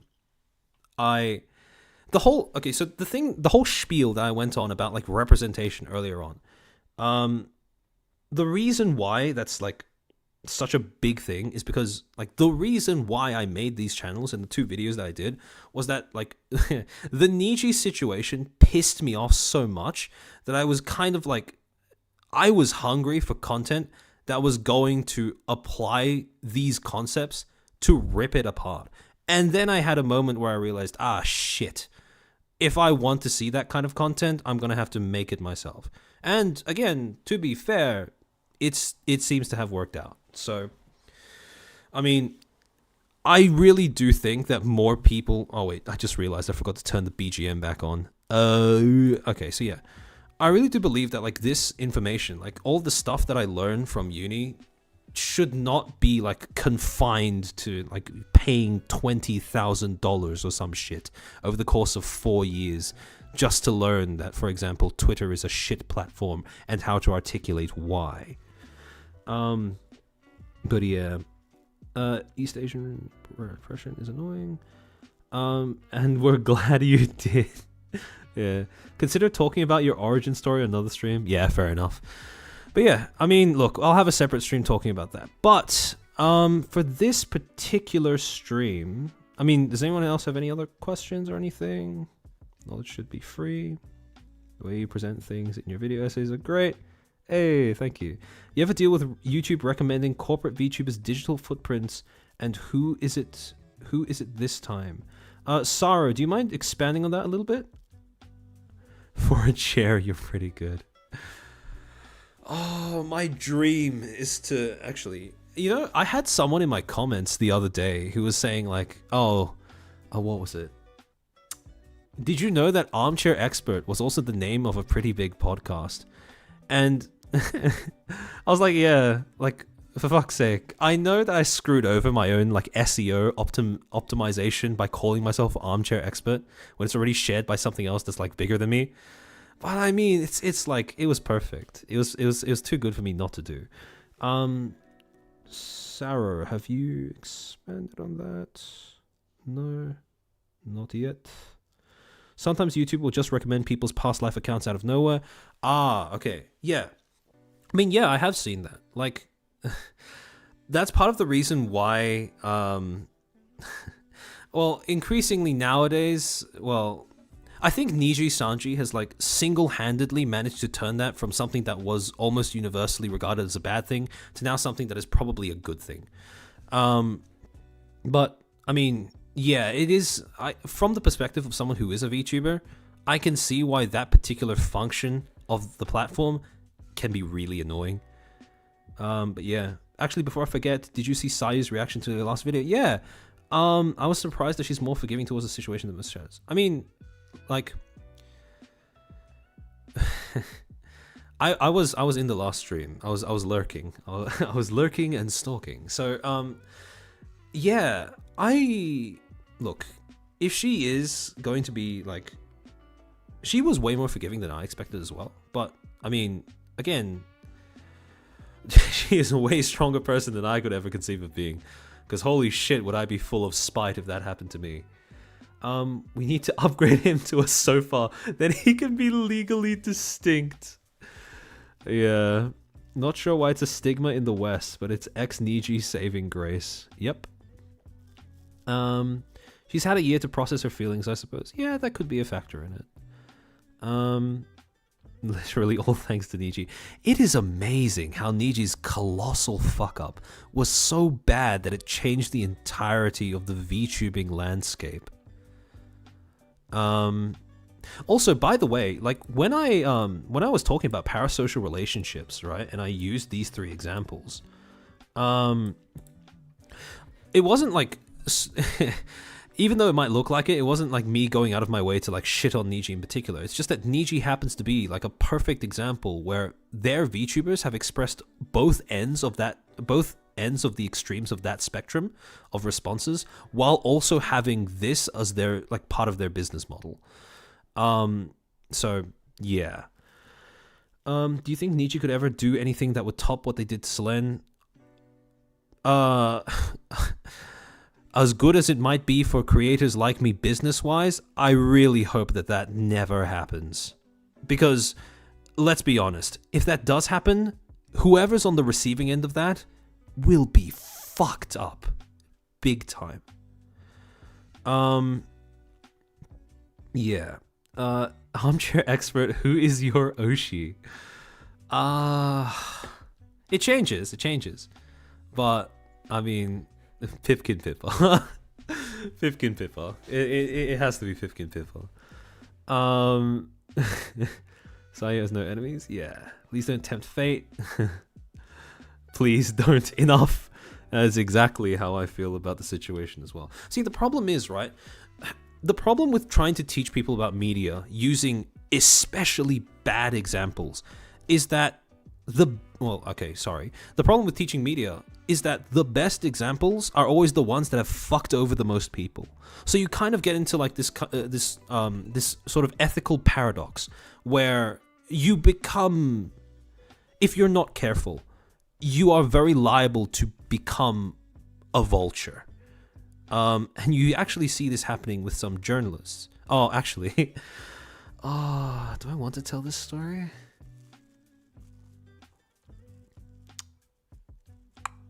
Okay, fuck it, whatever. I could save this for a future stream, but I'll just tell it to you guys because I think it's relevant to what I just said. So, a lot of the ethics around journalism can be boiled down to one fundamental principle, which is that your job is to report on the news, not to make the news. It is, it's the backbone of journalism ethics is not creating the things that you are reporting on, or not creating, again, because you are financially incentivized to report on stuff, which means that if you end up manipulating events to create a story for yourself, that is inherently unethical. And again, this is a principle that you really do see that is very common, unfortunately, in modern journalism, especially in modern games journalism. But a story about why this ethic has been kind of like burned into my brain comes from... Okay, so I want you to imagine for a second that you are is journalism ethics an oxymoron? Oh, good one. Yeah, it might just be at this point. But look, so yeah, imagine for a second that you are a first-year media student and you walk into your first tutorial class and your lecturer pulls up. She is someone who has been in the media industry for decades. And she's been a journalist, she's been an editor, she's been, a video producer, a camera person, radio host, etc., etc., just everything, right? She's seen it all. And she tells us a story about a journalist that she no longer works with. And again, before I say that story, bear in mind, this is all alleged. I've tried digging. There is no paper trail that something like this ever happened. So it could just be an anecdote that she made up completely on her own. But this journalist was with her team reporting on one of the regions in the Middle East and how they were recovering from one of many civil conflicts that were happening around the time. And I think it was a story about how cleaning up the remaining landmines in the region was very difficult, or something that was still affecting the population that lived there today, or at the time, sorry. And again, she was in this place for a long time. She was writing the story for a while, to the point where she kind of became numb to the entire situation around her. But again, one thing that journalists never become numb to is the need to meet their next deadline. So this journalist was writing up her story. She was done with her story, in fact, and she now just needed a photo to go along with it. She needed to submit the story, complete with photo, to her editor the next day. So she went out looking for a photo with her team. This was, I think the lecturer told me it was like towards the end of the day or something. So she went around looking for a photo that she could take that would really sum up the essence of her story. And at some point, she was wandering down a dirt road and she saw a bunch of children playing around what she assumed to be a dead landmine. Obviously, she assumed that because, it hadn't blown up yet. But again, this was something that she saw like every day. So she just kind of glossed over it and moved on. Except, as time went on in the afternoon, she didn't see anything else that she could have used as a photo. So eventually, when she made the decision with her team to go back to where they were staying, they went down that same street. And those kids had now moved on to playing in a different area of the road. And she looked at them, thought for a second to herself, and came to a decision. She approached those kids, paid them some money, and asked them to play near the landmine again. And then she took a photo. Now, the way that our lecturer told this story, this journalist was dismissed, but news of this happening never escaped the publishing room. No stories were written about this happening, which is, again, why I need to emphasize this is all just alleged. This could just be something that a really extreme example that my lecturer made up just to highlight a point about, journalism ethics, right? But again, there is no paper trail to something like this ever happening. And I think I know that pick. I don't know, right? Probably a legend. It could be, right? Again, I don't know if this is a true story, but it was, for me at least, a really effective way of just hammering, like burning it into my brain, why, it's so important to the ethics of journalism that you don't make your own stories, that you don't orchestrate events around you so that you have something to report on. Because, that could happen. It seems believable enough to be true, but we won't know.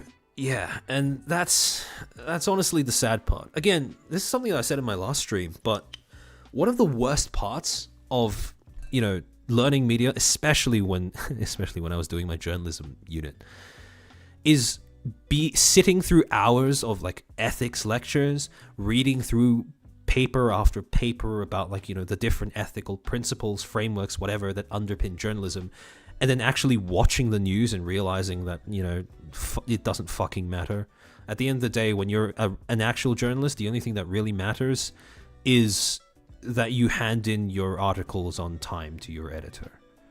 And that's pretty much it. If you want them to be more intelligent, read them more fairy tales. Yeah.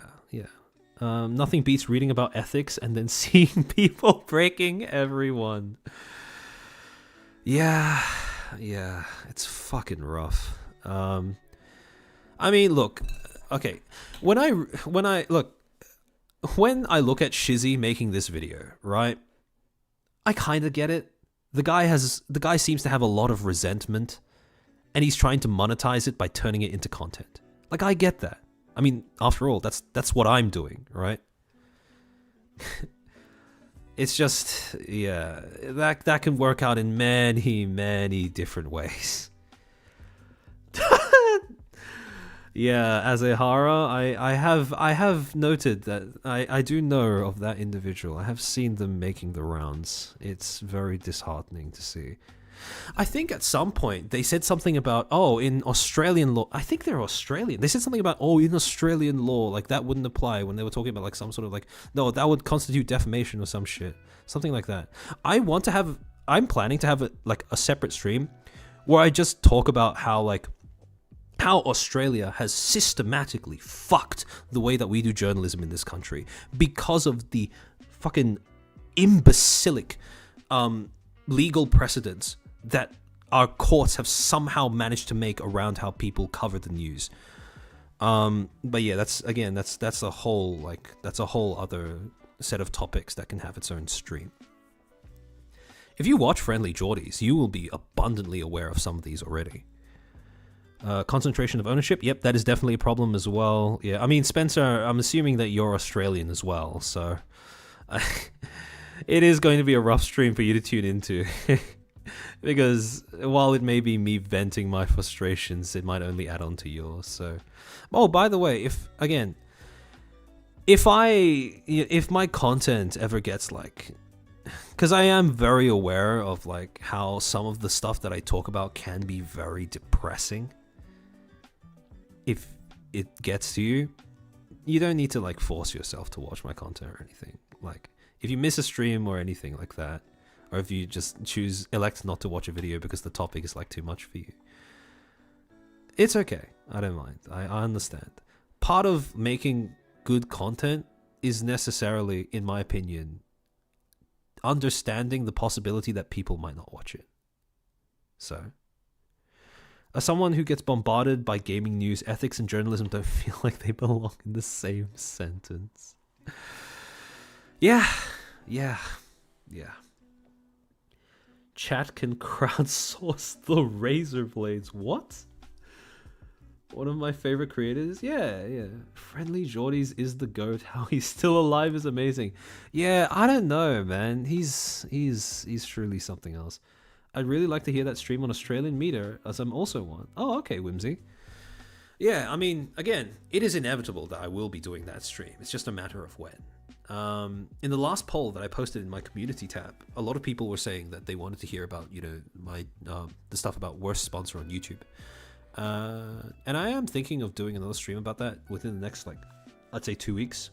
I'm not yet sure if I want to make streaming like a regular thing, but because I am still trying to make videos alongside that. But yeah, I mean, now your content is educational. Oh, I'm glad. Your voice makes me sleepy. I mean, I guess that's a good thing. Actually, no, never mind. Raid Shadow Legends. Need you around to make sure you are on your toes. Fair enough. If you need time to process things, absolutely do so for yourself. Yep. You see a lot of corruption in Australia, though Aussie YouTubers like through Aussie YouTubers like Boy and Friendly Geordies. Yep, exactly. NordVPN. Actually astonishing how Geordies is not dead with how many people are against him. Yeah, he somehow managed to anger both the government and the criminal underbelly of Sydney. So those are like two enemies on the whole different sides of like the social spectrum that you do not want to have on your back. I'd love to know your thoughts on how other countries' VTubing culture impacts the general mainstream VTubing culture as a whole, like say how Hollow ID or IDV VTubing lens. Okay, I mean, I could. I definitely could. But I do feel like I would like if I do end up talking about that, the reason why I was able to go so in depth about the whole America thing is that I actually have done like units in my degree that are literally just America studies. So I haven't done the same for Indonesia. So again, I do feel like I would need to make up for that gap in knowledge before I talk about it. But sure, it is something that I would be open to doing. Pseudo Shindo, with that voice you could easily make bank on boyfriend ASMR.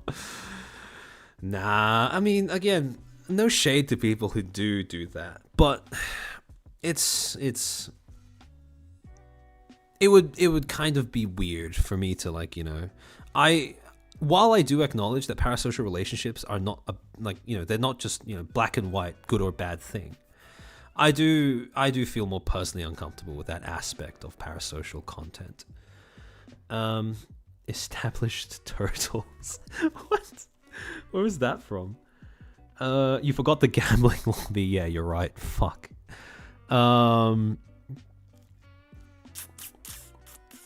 America studies Lamau. Yeah, my thoughts exactly, honestly. I can't believe that America studies exist. No, but that's what I mean, right? When earlier on in the stream I said that America is very aggressive with the way that it exports its culture. The fact that America studies is like, a thing is part of that, right? It's not just music, it's not just art, it's also education. This is what I mean when I say that American culture has, America as a country has really tried its best over the last few decades to inject the way it thinks into everywhere in the world. So yeah. That's why I really emphasize the importance of recognizing what it means to view things through the lens of American culture, and to realize that just because America thinks a certain way or prioritizes certain things, that doesn't mean other countries have to or should do the same. There's actually a really interesting paper that this was published more than 10 years ago now, but the globalization of the American psyche. Crazy Like Us. Okay, so yeah, this wasn't a paper, this was a book. So essentially, this is an entire book dedicated to studying how America managed to export its understanding of mental illness and its ways of treating mental illness to other countries in a way that started to reshape and restructure how other cultures fundamentally thought of mental illness. There are some flaws with this book. For example, this is something that I see very often in academia, where it does note the existence of culturally unique forms of mental illness and then kind of seems to imply that we should preserve them just because they're culturally unique, like as if they're not mental illnesses. But aside from that, it is very useful in understanding this whole process of, like I said, how America is capable of exporting its culture and ways of thinking in a way that ends up like shaping, other cultures, other countries, whatever. And this was a book that was given to me by that was brought to my attention by a friend like a few years ago, who was studying this particular thing, right? Was studying the issue of mental health and how treatments for mental health were developed over time, especially by Western society. So yeah. Make asylums great again. Yeah. Sometimes patriotism in America can be a little extreme. Yeah, I agree. And I mean, there's nothing wrong with patriotism. It's just that, patriotism should never come at the cost of being aware that other cultures exist. Probably started with Hollywood. It could be. Culturally unique mental illnesses. Okay, so yeah, one of the things that it does raise is the idea that Japanese understandings of depression prior to America's entrance into that particular country and culture were quite different to the way that it is now, for example. And again, I can't really like quote the book. It's been a while since I've read it. But if you want to go read it, then I hope that bringing this to your attention gives you that option. Tinkerlin, as someone from Singapore, what's your take on freedom of the press? As people often forget, it was suggested in the 1950s when the US had the only functional... Yeah, so, again, freedom of the press is an example of... Okay, I want to think about how to word this. So the thing that you very quickly realize with academia when you're a part of it for more than a year is that academia is like Ouroboros, except instead of a snake eating its tail, it's a man filleting himself. And academia can get caught in this cycle where it starts like analyzing things just for the sake of analyzing things, right? And the whole idea of freedom of the press being like, a good or bad thing when it comes to the reasons why it was made, that is very much like, in my mind, a part of that cycle. Because here's the thing, right? When it works, freedom of the press as an idea is very important, right? The media is supposed to function as this sort of balancing factor that holds back the government and large corporations so that, again, they don't get too controlling. Nowadays, I don't know if that's as much of the case. But ideally, that is what their function is. That's why freedom of the press is like, such an important thing. But you are right, Tinkerlin, in that it did start partially because America just wanted to export its culture, which took place in the form of its news. So yeah. Someone in academia is so true. Yeah. That's why, like, when people say they don't want to go to university or whatever, I completely understand that. Like, this is just intellectual cock and ball torture most of the time, so... And you're paying tens of thousands of dollars to do it. So, again, people make university out to be this sort of glamorous thing that's going to change your life, and sure, for some people, it might. But that's not going to be for, like, everyone. Not even close to everyone. Cordium Fighter. To what extent do you think non-American cultural issues remain at large in VTubing simply because they are not as covered due to not being American?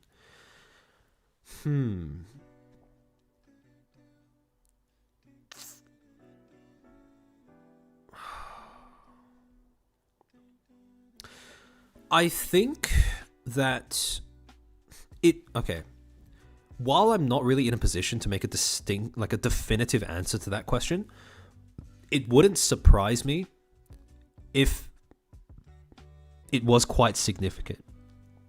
Because, again, the issues that America tends to prioritize, stuff like diversity, stuff like, making sure that corporations don't overstep their bounds when it comes to the way that they treat their workers, etc. All of that is a significant issue that we get told about a lot of the time because of the fact that America, despite being only one country among many, is definitely one of the loudest countries when it comes to voicing their concerns.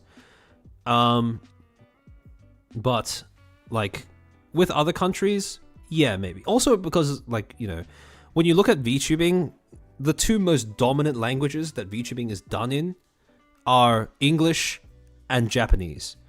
So any cultural problems that don't come from either Japan or America might slip through the cracks. I could definitely see that happening. Idol culture is a big one. But again, idol culture falls under the umbrella of like, you know, Japanese. Or, well, Korean idol culture is similar, but there are distinct differences there that are worth, like, you know, making that make it worth making that distinction. University shouldn't be for everyone, not as in an elitist argument. I do agree that university shouldn't be for everyone, but the content that is contained in some of these university courses, and again, this comes entirely from the fact that I studied media, the shit I learn should be available to everyone for free. And like this is like I'll in the like especially in the first like in like the first 1 or 2 years of my degree, I would learn something and I would immediately be able to see how it applies to everyday life. And again, it's mind-blowing how this isn't taught to like everyone, because this would make it so much more difficult for corporations and like, you know, these large social platforms that we rely on to talk to one another every day to just fucking, you know, shape the way we think and feel on a constant basis. So again, people who were in my stream for people who were in my last stream, you already know about this. But for the, you know, the other people who weren't there, I'm going to show you something called the Facebook, called the Facebook Emotional Contagion Experiment. And again, basically what this was is, in 2014, Facebook made the decision to use almost 700,000 of their users as part of an experiment to see if the media you consume, if social media platforms had the ability to affect the way you feel emotionally. Long story short, the answer is yes. And on top of that, not a single one of these subjects were asked for their consent in participating in this research. So again, it would be a lot harder for corporations to pull off this shit, as well as emotionally manipulate the people that use them, which again is something that they are both willing to do, have done, and will continue to do. It would be a lot harder for them to pull that off if more people just understood media theory or were given a basic education in media theory. The same sort of stuff that we are taught in first, second year media studies. So again, like this. I think most people haven't been exposed to a corporate level either. You understand what it's like dealing with and working with corporations. Yeah. I mean, yeah, that is true. But there is a lot that you can tell, that you can observe from the, you know, there's a lot you can observe about corporations and a lot that you can understand about corporations from just observing the way that they do business online. And the only problem is that to understand that, you need those tools, you need those concepts to be able to put into words the things that you're seeing. And that is why the stuff that you get taught in a media degree is so important, because it gives you words, it gives form to the things that you are trying to, like, you know, get a grasp on. I'm so glad I have no social media anymore. Yeah. There's your answer then. The reason why it's not publicly taught because people can be easily... Yeah. I mean, I am very aware of that fact. The main reason why I can see that media studies is not taught is because of how new social media networks are to the scheme of things. It will take a while for these things to be taught at all. See, that's the thing, right? So... You are right in that academia, and especially governments, lag decades behind the advancement of technology. However, at the same time, it's really just a matter... All of these concepts still apply regardless of how the new technology works. It's just a matter of finding the right case studies to really highlight your points. So, for example, just to like showcase this, I have had... I'm gonna take a moment to suck myself off a little bit. Throughout the course of my degree, I have consistently averaged with like distinctions in my subjects because whenever I get given a research task or an essay task, I try my best to find like current examples of concepts that that might not be like, quote unquote academic, but do a good job of showing how those concepts work. For example, there was a task where we had to talk about, what was it? Something about how performers online create different personas in order to how people online monetize their own identities by creating personas that can be marketed to people. And this was around I think this was 2020, I think. And the example I chose to use was Belle Delphine selling bathwater. Now, I still have that essay. And when you read it, it's like the most schizophrenic academic essay that you've probably ever read. But it got me a 98% because of the fact that it worked so well as an example of that concept. To this day, it is one of the crowning achievements of of my time studying media. So yeah, I'd love to read that. Maybe a future stream where I just go through some of the most unhinged essays that I've written. Because there are plenty of essays where when I sum up the main premise of what I'm saying, it just sounds like I'm completely skitzing out. But yeah, that is an example of one of them, if it works. Yeah, that was a wild essay, because it was it was also okay, so for Grats, and now you're a YouTuber. Not yet. I need to make content for a little bit longer before I think I can say that about myself. But yeah, so this was part of a unit where it was like kind of overlapping a little bit with theater studies, and I do have a double major in like media and theater. So maybe I'll like touch on some theater concepts later on to like, just let you guys give you guys a bit more knowledge. But yeah, this was also part of like a theater course where I want you to picture this scenario. So this is a part of a course where the premise is understanding how people can objectify themselves for the sake of creating something marketable, creating a performance for people to watch, right? So I walk into this, I walk into the lecture theater, and I sit down alongside my the other members of my cohort. And the lecturer walks in, turns on like that, that slide, the projector thingy at the front of the room, and says, "Today we're going to be learning about how people like objectify themselves in order to do performances, etc., etc."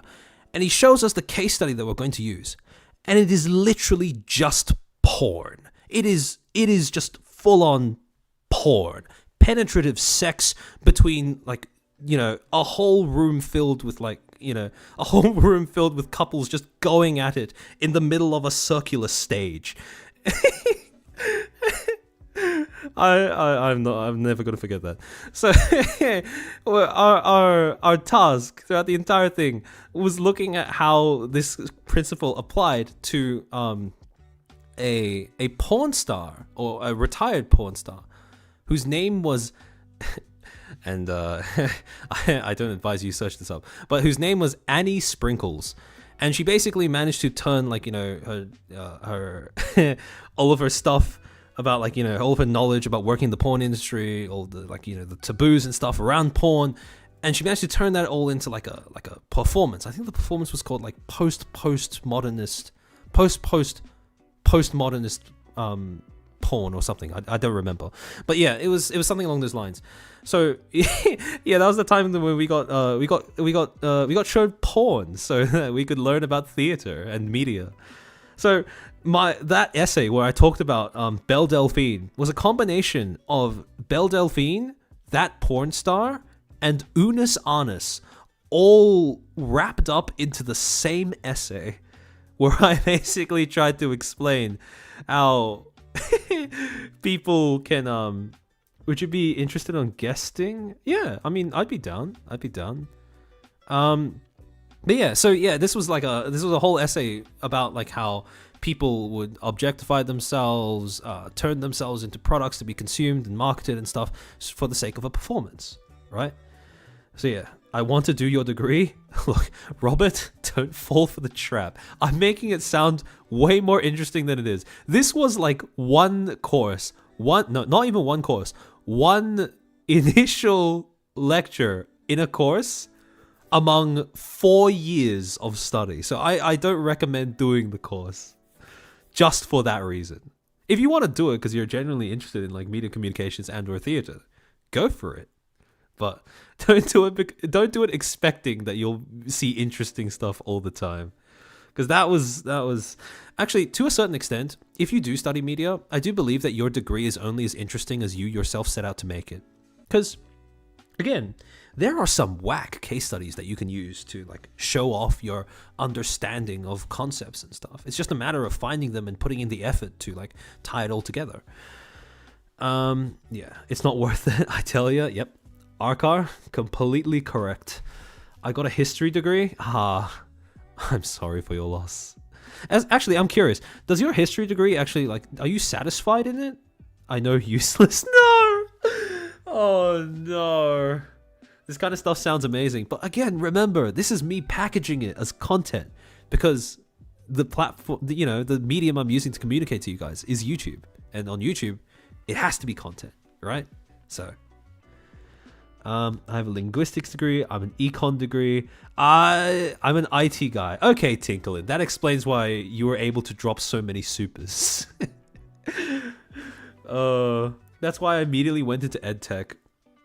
I have a STEM degree, done pretty good. Not gonna lie. Yeah, I mean, look, arts has a reputation for being kind of like a sink or swim kind of degree, and sometimes you get people like me who kind of burn out of the industry altogether, become really disillusioned to the point where I kind of like, I view this, like, me talking to you guys, me making this content as an escape from the utter shit show that is like traditional media. Because I don't want to, I don't hate myself enough to become a journalist. Associate's degree in IT. Again, that explains the Arca Super. By the way, thank you a lot for that. The one Hapini. Holy shit, that is going to be something to remember. I have an IR degree and I'm now freelancing artist. Yeah, shit's rough. I understand the struggle. Become a YouTuber. I'm now in undergrad, yeah. You should look up some of the dumbest classes that are taught in US colleges, like Taylor Swift class. No, okay, look, this is like a whole other rant that I could have on a whole other stream where I just talk about how much academia has been bastardized and fucked by the need to make money.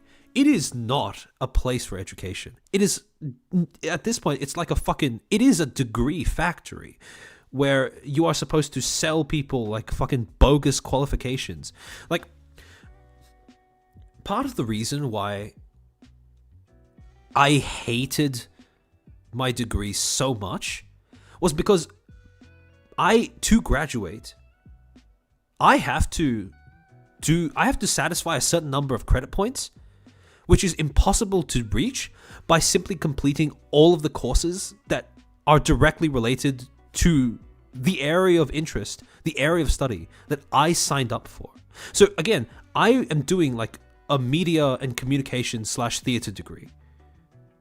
And I've already finished all of the components that go into qualifying for that degree. But for some fucking reason, I have to go and do like a whole bunch of other units that are just like at best tangentially related.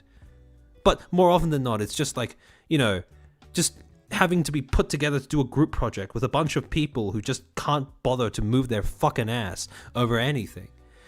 So, I swear to fuck, if all you had to do was study the things that you meant to study as part of university, I'm convinced that the number of people who are capable of graduating would instantly double. Lamau, I feel you. Yeah. Exactly. I mean, like, Nosaka gets it. Like, fucking... Wait, weren't you making content simultaneously to studying? Sometimes you wonder how people get into uni college in the first place. Yep. You know, one of the longest essays I've ever written was not actually because it was an assessment for a subject, but it was a peer evaluation for one of my group projects for a member that was so abysmal that I just had to... I wrote the entirety of Rap God in the fucking peer evaluation form. And, I mean... Look, I genuinely do believe that in university, they should implement, like MMR, right? Where if you're in a group project and your peer evaluations are shit, you can only ever be put together with other people in group projects that have the same peer evaluation marks as you, right? That would save so much time for everyone. Yeah, I dropped out. Yeah, and why wouldn't you? Because fucking university is just like, especially when you get towards the tail end of it, it's just fucking studying for the sake of studying. It's not even like related to what what you signed up for most of the time. Real. Yeah. Oh, Kuzu is here. I don't think you're an armchair expert. Can you sit back and teach others from your armchair? It sounds like you're still figuring things out. Yeah, I am still figuring things out. You know, like, the dream would be to get, like, a gaming chair sponsorship, and then I could change my identity to being, like, different kinds of chairs. That would be so funny. That would be so funny. But yeah. Yes, competitive ranked uni projects. That's what I want, though. That's what I want. Let the bums, fight amongst themselves and, keep each other back from graduating. And let the people who actually do work, like, do something great with their group projects. Oh, okay. Also, like, a chair tuber is unique. That's why I chose the name Armchair Expert, because, like, again, it's both, like, it's a pun because it's, like, based on the fact that I'm, like, not a professor or anything. I just have a degree.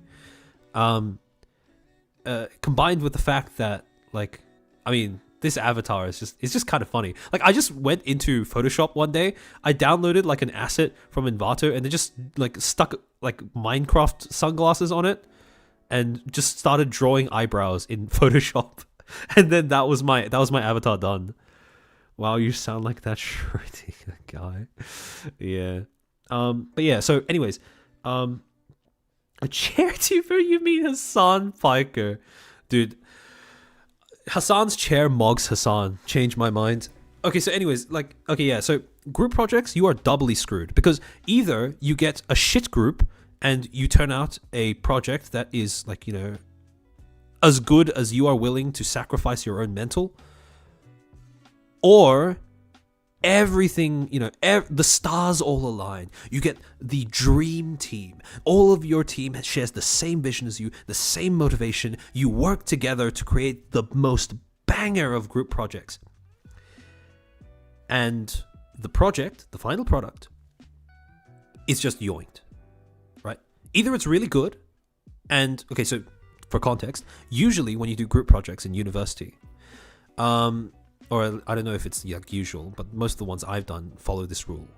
It's because there is a partner, in quotation marks, like a business partner with a university that has a problem that they want uni students to solve for free, right? So either I always have one good member and two shit ones. Yeah, that's the ratio I've had to deal with quite a lot of times as well as a Hara. So yeah, so either your solution is shit or whatever, or it's just mid and they don't care, right? You just pass whatever, you move on with your life. Or your solution is so good that the business partner just takes it and runs with it without necessarily, like, doing anything to compensate you or attributing it to you even, right? Again, there's, like, so many things I could talk about for academia in a future stream, but you know what? Actually, fuck it. I'll save it for a future stream. But to give you just a small taste of what I mean by this, I've had a group project where I worked with a pretty big broadcaster in Australia. And That was a group project where I got the dream team. So, yeah. Oh, that will probably make us like a whole separate stream where I talked about how, like, you know, the problem we were given, our way of solving it, and how eventually that solution was then, like, you know, yoinked, essentially. Armchair student, I'll be your armchair quarterback. If I were to come up with like a name for you guys, what would I call you? Like, did they steal your team's idea? Yeah, they implemented it too. No attribution, by the way. Not even a reference letter from the partner themselves for our resumes. We were told at the beginning of the... okay, to be fair, this is probably my fault for getting baited, but we were told that at the end of it, if our project was really good, we would get letters of recommendation that we could add to our resumes, right? And then at the end of the project, when everything was done, we then were told that the letters of recommendation would not come from the business partner, but would come from our lecturers. So that was a little bit of a scam. Like, I mean, look, I'm not going to turn down a reference letter from a lecturer, especially because these lecturers do have, like, a background, like, they do have, like, you know, pretty established careers in media, even if they are, like, now retired, I do believe. But, like, come on. Footstools. I'll call you guys my stools. My little footstools. Actual scam? Yeah. My lawn gnomes. The seat warmers. Cushionists. I like footstools. I really like footstools. Oh, yeah, I might call you guys footstools. My expertise. Backseaters. Oh, footstools, backseaters. That's interesting. I'll have a poll eventually to decide what your name is going to be. We got a fan name. Sitters. Sitters. Fan name. Stoolishly stoolish stool. Backseaters is really good. Actually, you know what? I'm gonna write this down somewhere. Fuck it. I'll just type it up on one of these slides. Okay.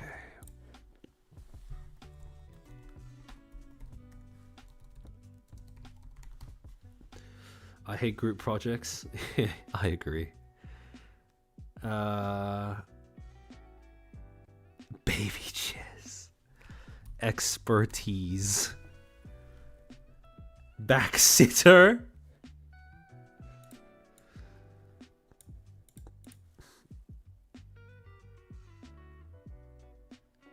Who do you watch in the VTubing industry? I watch a lot of Phase Connect.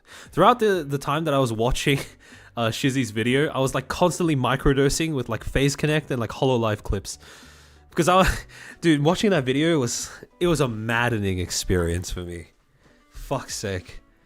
But yeah. Isn't this a group project right now? Yeah, kind of. You are tainting the slides. Look, these slides. I'll delete it. Don't worry. Dizzy, not Shizzy. I'm not gonna lie, Dizzy. You know, okay, so again, this is like part of something I talked about the last stream.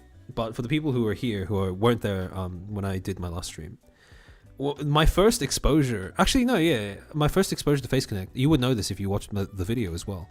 My first exposure was a clip where it was Dizzy and Pippa doing domestic violence RP. And at the time that I was watching it, I was kind of like, these people are crazy. They're kind of funny. And again, I wandered around the VTubing sphere, around the periphery a little bit. Then I started watching like Iron Mouse and Fillion. Then from one of Pippa's collabs with Fillion, I started watching her. And then that's where I entered, like, oh, that sounds really bad now. I was about to say entered the rabbit hole, but then I realized how that sounds in context. But yeah, that's essentially how I got into VTubing proper. And I remember this very clearly. So when I first heard Dizzy's voice, my initial reaction was kind of like, that's a little grating. And then the more I listened to it, the more I was kind of like, oh shit, it sounds kind of nice. So it's definitely like an acquired taste, but once it was acquired, it was like all over. It was all over. Also, Dizzy is insanely like creative and talented. Like her roleplay scenarios, it's crazy to think that BFE and Dizzy's roleplaying is like technically part of the same genre because they're so different from one another.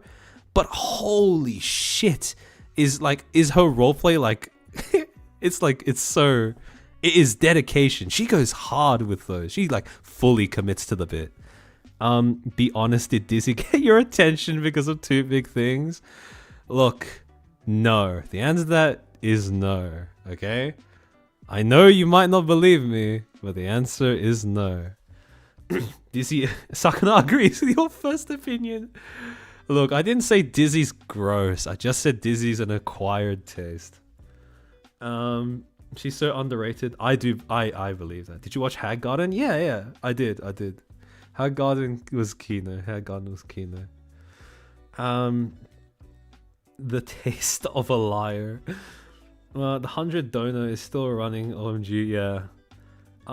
Did you see Sakana say the reason he chose? Yeah, I saw that clip.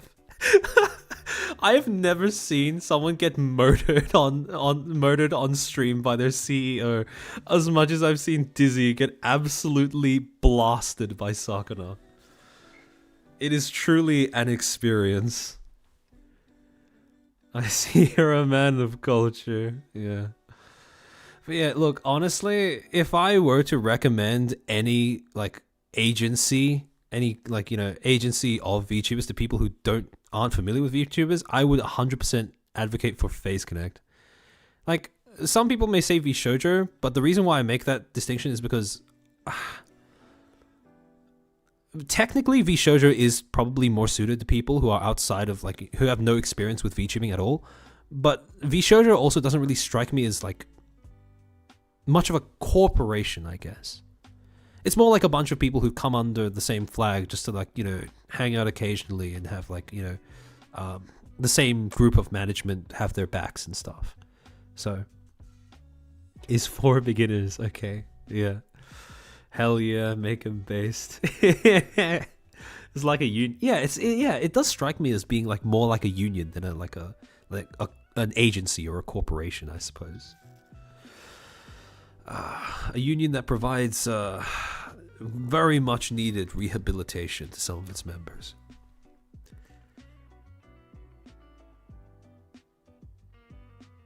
VShojo was there for me when I wanted English VTubers the most. Yeah.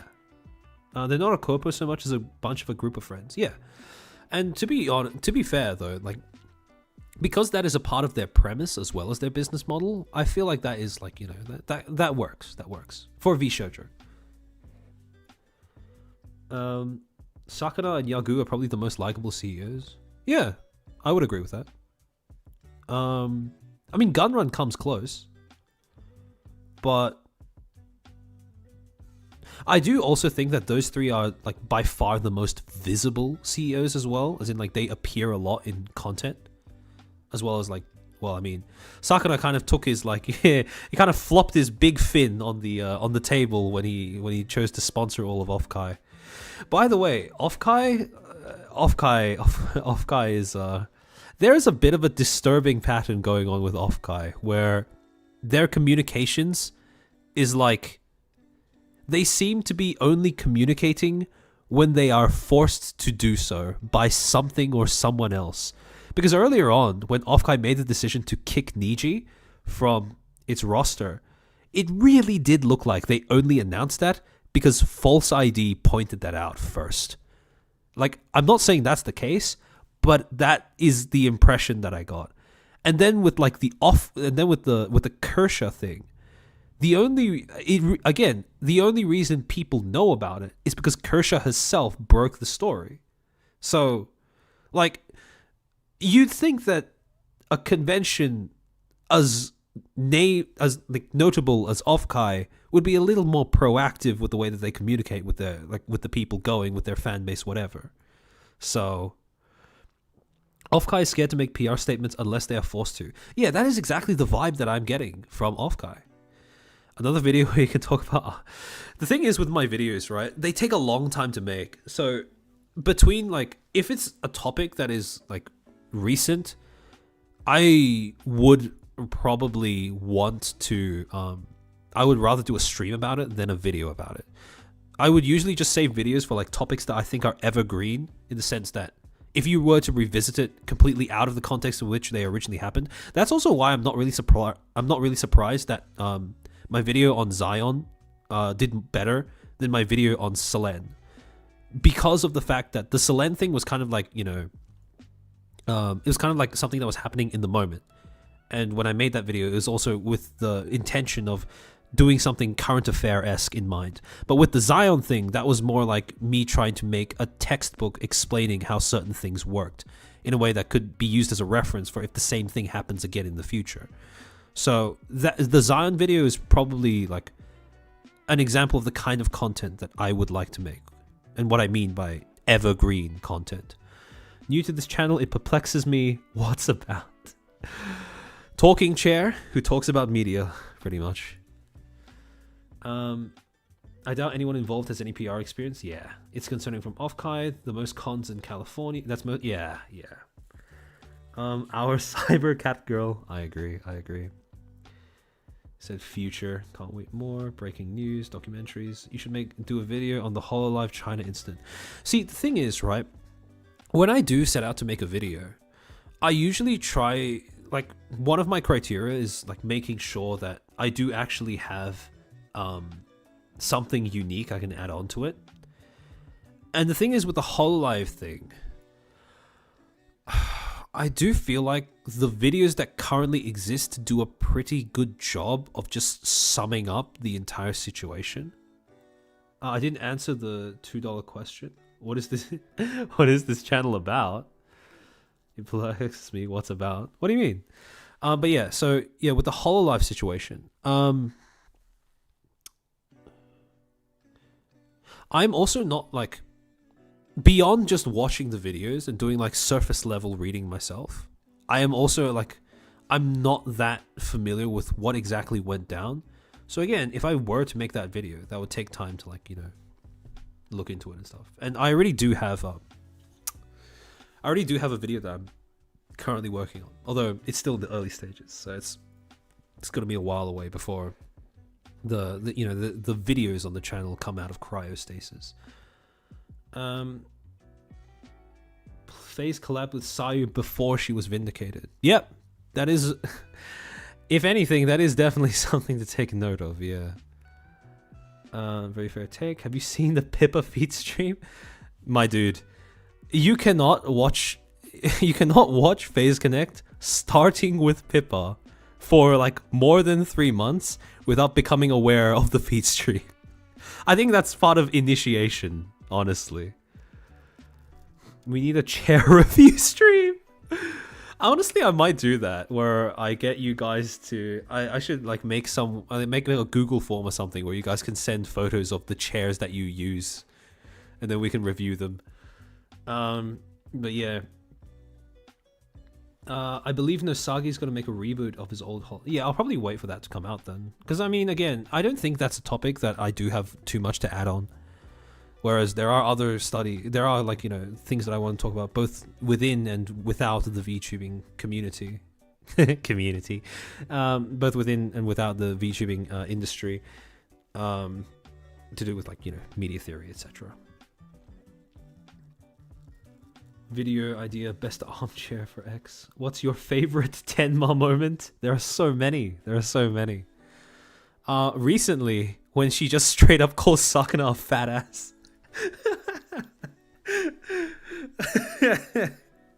That was truly something to behold. It's so crazy. FaZe started popping off really hard when Pippa reached 100k. Yeah, and I mean, FaZe offers something that no other corporation does offer. Like, and again, as much of a meme as it is to say, oh, FaZe Connect is like the Menhera corporation, it has a take on, like, content variety and like the visions that its talents have for their content that is I think, quite distinct from what other corporations are willing to do. So, your only live channel right now, JFC. You're the only live channel right now. Still no idea what you're talking about. What we're talking about.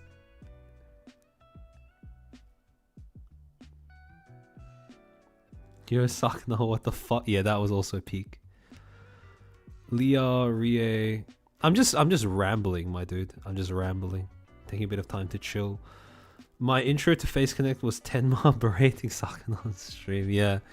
I think it was the same for me as well. I think the way that I diverged into Face Connect was, oh, by the way, like, if you want to just, like, you know, disperse or whatever, like, feel free to do so. This is just me rambling now. It's not really to do with, like, this. I'll timestamp the VOD as well, so people don't have to, like, watch this if they don't want to. But yeah, so the way that I found Face Connect, or the way that I started, like, you know, watching the other members of Face Connect, was, I think I started watching Pippa, and I saw a clip of Tenma going off on Pippa, so I started watching Tenma, and then from there, I sort of, like, you know, branched off into the other members of, like, Gen 2, then slowly to the other members of Gen 1, and then, like, you know, by now I kind of, like, just bounce around between the all three gens. So yeah.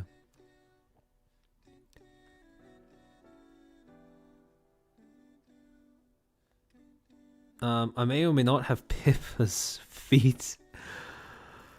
Oh, Edge Runner Gaming HD. You sure you want to reveal that in chat? This is a public place. Digital footprint, remember? Digital footprint. Tenma thirsting over her fans' muscles for Valentine's Day was peak for me and got me more motivated to hit the gym. Yeah. Tenma has done more for men's health and body image, I'm convinced, than all of, like, the than any other thing in, like, VTubing, in my opinion. Putting the edge in Edge Runner. Small streaming VTubing tip: if anyone comes along, keeps asking what to appeal behind your content, feel free to ignore them. Yeah, don't worry. I know. Knock it off, the world's watching. Tenma. Actually, if you want to wrap up, you can raid Sayu in 10 minutes. Okay. Oh, that's actually good that you bring that up now, because I still don't know how to raid people. So I need to figure that out. And until I do, I guess the people who are willing to remain are, like, my prisoners. So, how the fuck do you raid somebody? Why you weep? Tenma is a rare breed. Say likes men, people still love her. Yeah, I mean, look, like, well, I feel like Tenma is, like, a really rare balance between, like, being, like, you know, how do I put this? A really rare balance between, like, acknowledging your fan base and still maintaining, like, a professional distance between the two. So yeah. Chair raid. Logistics tape. Okay, so while I Google how to raid someone using YouTube, I'm gonna hold on. Let me let me block out my window a little bit. Give me a second. Google it. Yeah, I will. Don't worry. Let me just find a nice image to put on screen while I'm doing that. Okay. I think I found it. Image. There we go. Okay. YouTube Studio, content, live tab, current stream. Would be nice if they made this easy to do. Yep. I agree. YouTube assets, image assets.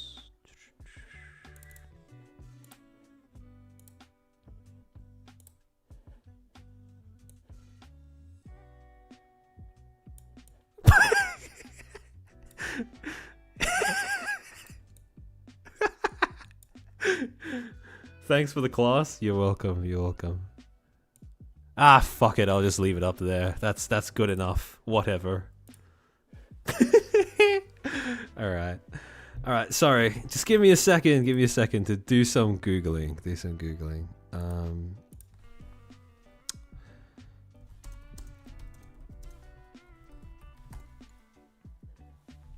Easy tutorial. How do I turn on raid? Why are all of these tutorials videos? What happened to writing? Find another streamer who is live on your second monitor. Copy the stream URL, post it in your chat, and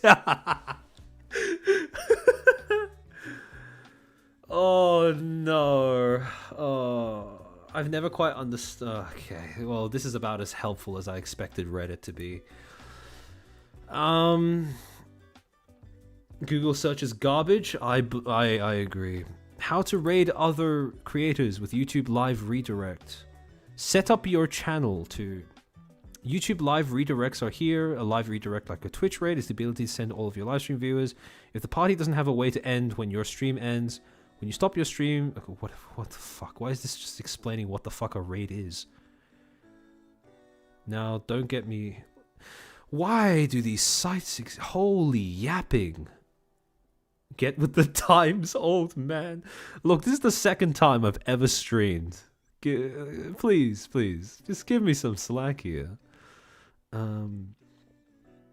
Paste the channel URL. Okay. Go to YouTube Studio. Click Settings at the bottom left. Okay, guys, I'm sorry, but I'm gonna have to change the scene. Okay, so,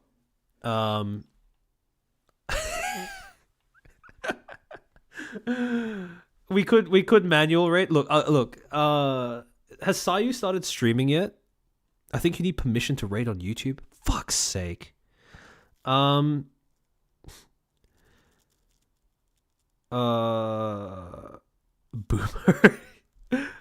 Howie brain. No, not yet. She's not streaming yet. Okay, so I still have time. I still have time to try and figure out how the fuck this works.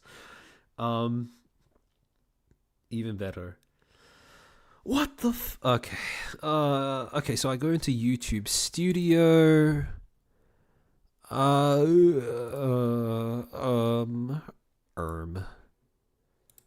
This is awkward. Allegedly, it is edit settings, customization, add redirect. Okay. Settings, customization, redirect.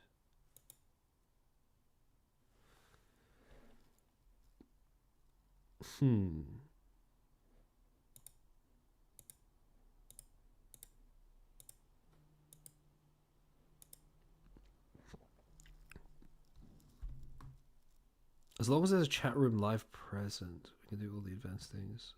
Online works for her.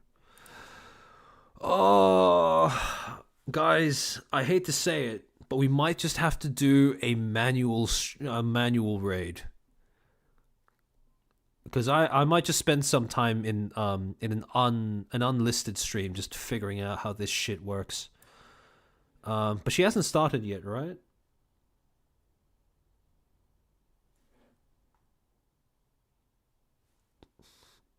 That's fine? Okay, let me just grab a link to her stream.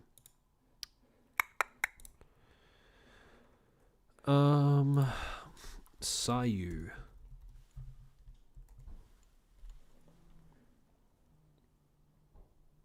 Oh shit, today is Hag Emblem. Oh fuck, never mind. Maybe I'm going to watch it.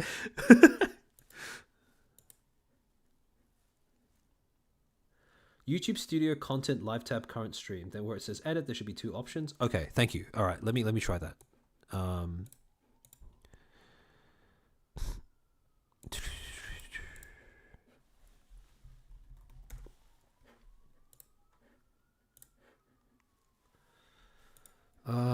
YouTube Studio content live.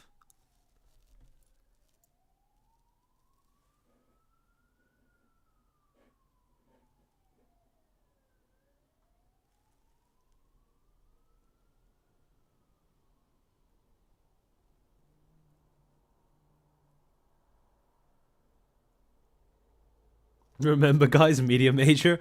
Look, Oh shit, her stream has started. Okay, so I'm gonna grab the link to it. I'm gonna put it in the chat. Let me know if this works. Does this work? Look, just because I'm a media major doesn't mean I know how to use tech. But anyways, we'll rant about that at a later stream. Thanks for showing up, guys. I really appreciate it. And I hope you learned something useful from this stream to you guys. So, with that, I'll see you guys when I next have content. I might do another stream sometime over the next few weeks. If I do, if I have it planned, I'll let you know via community post. Subscribe, notifications on, like the video, etc., etc. Have fun in Sayu stream. All right. See you guys.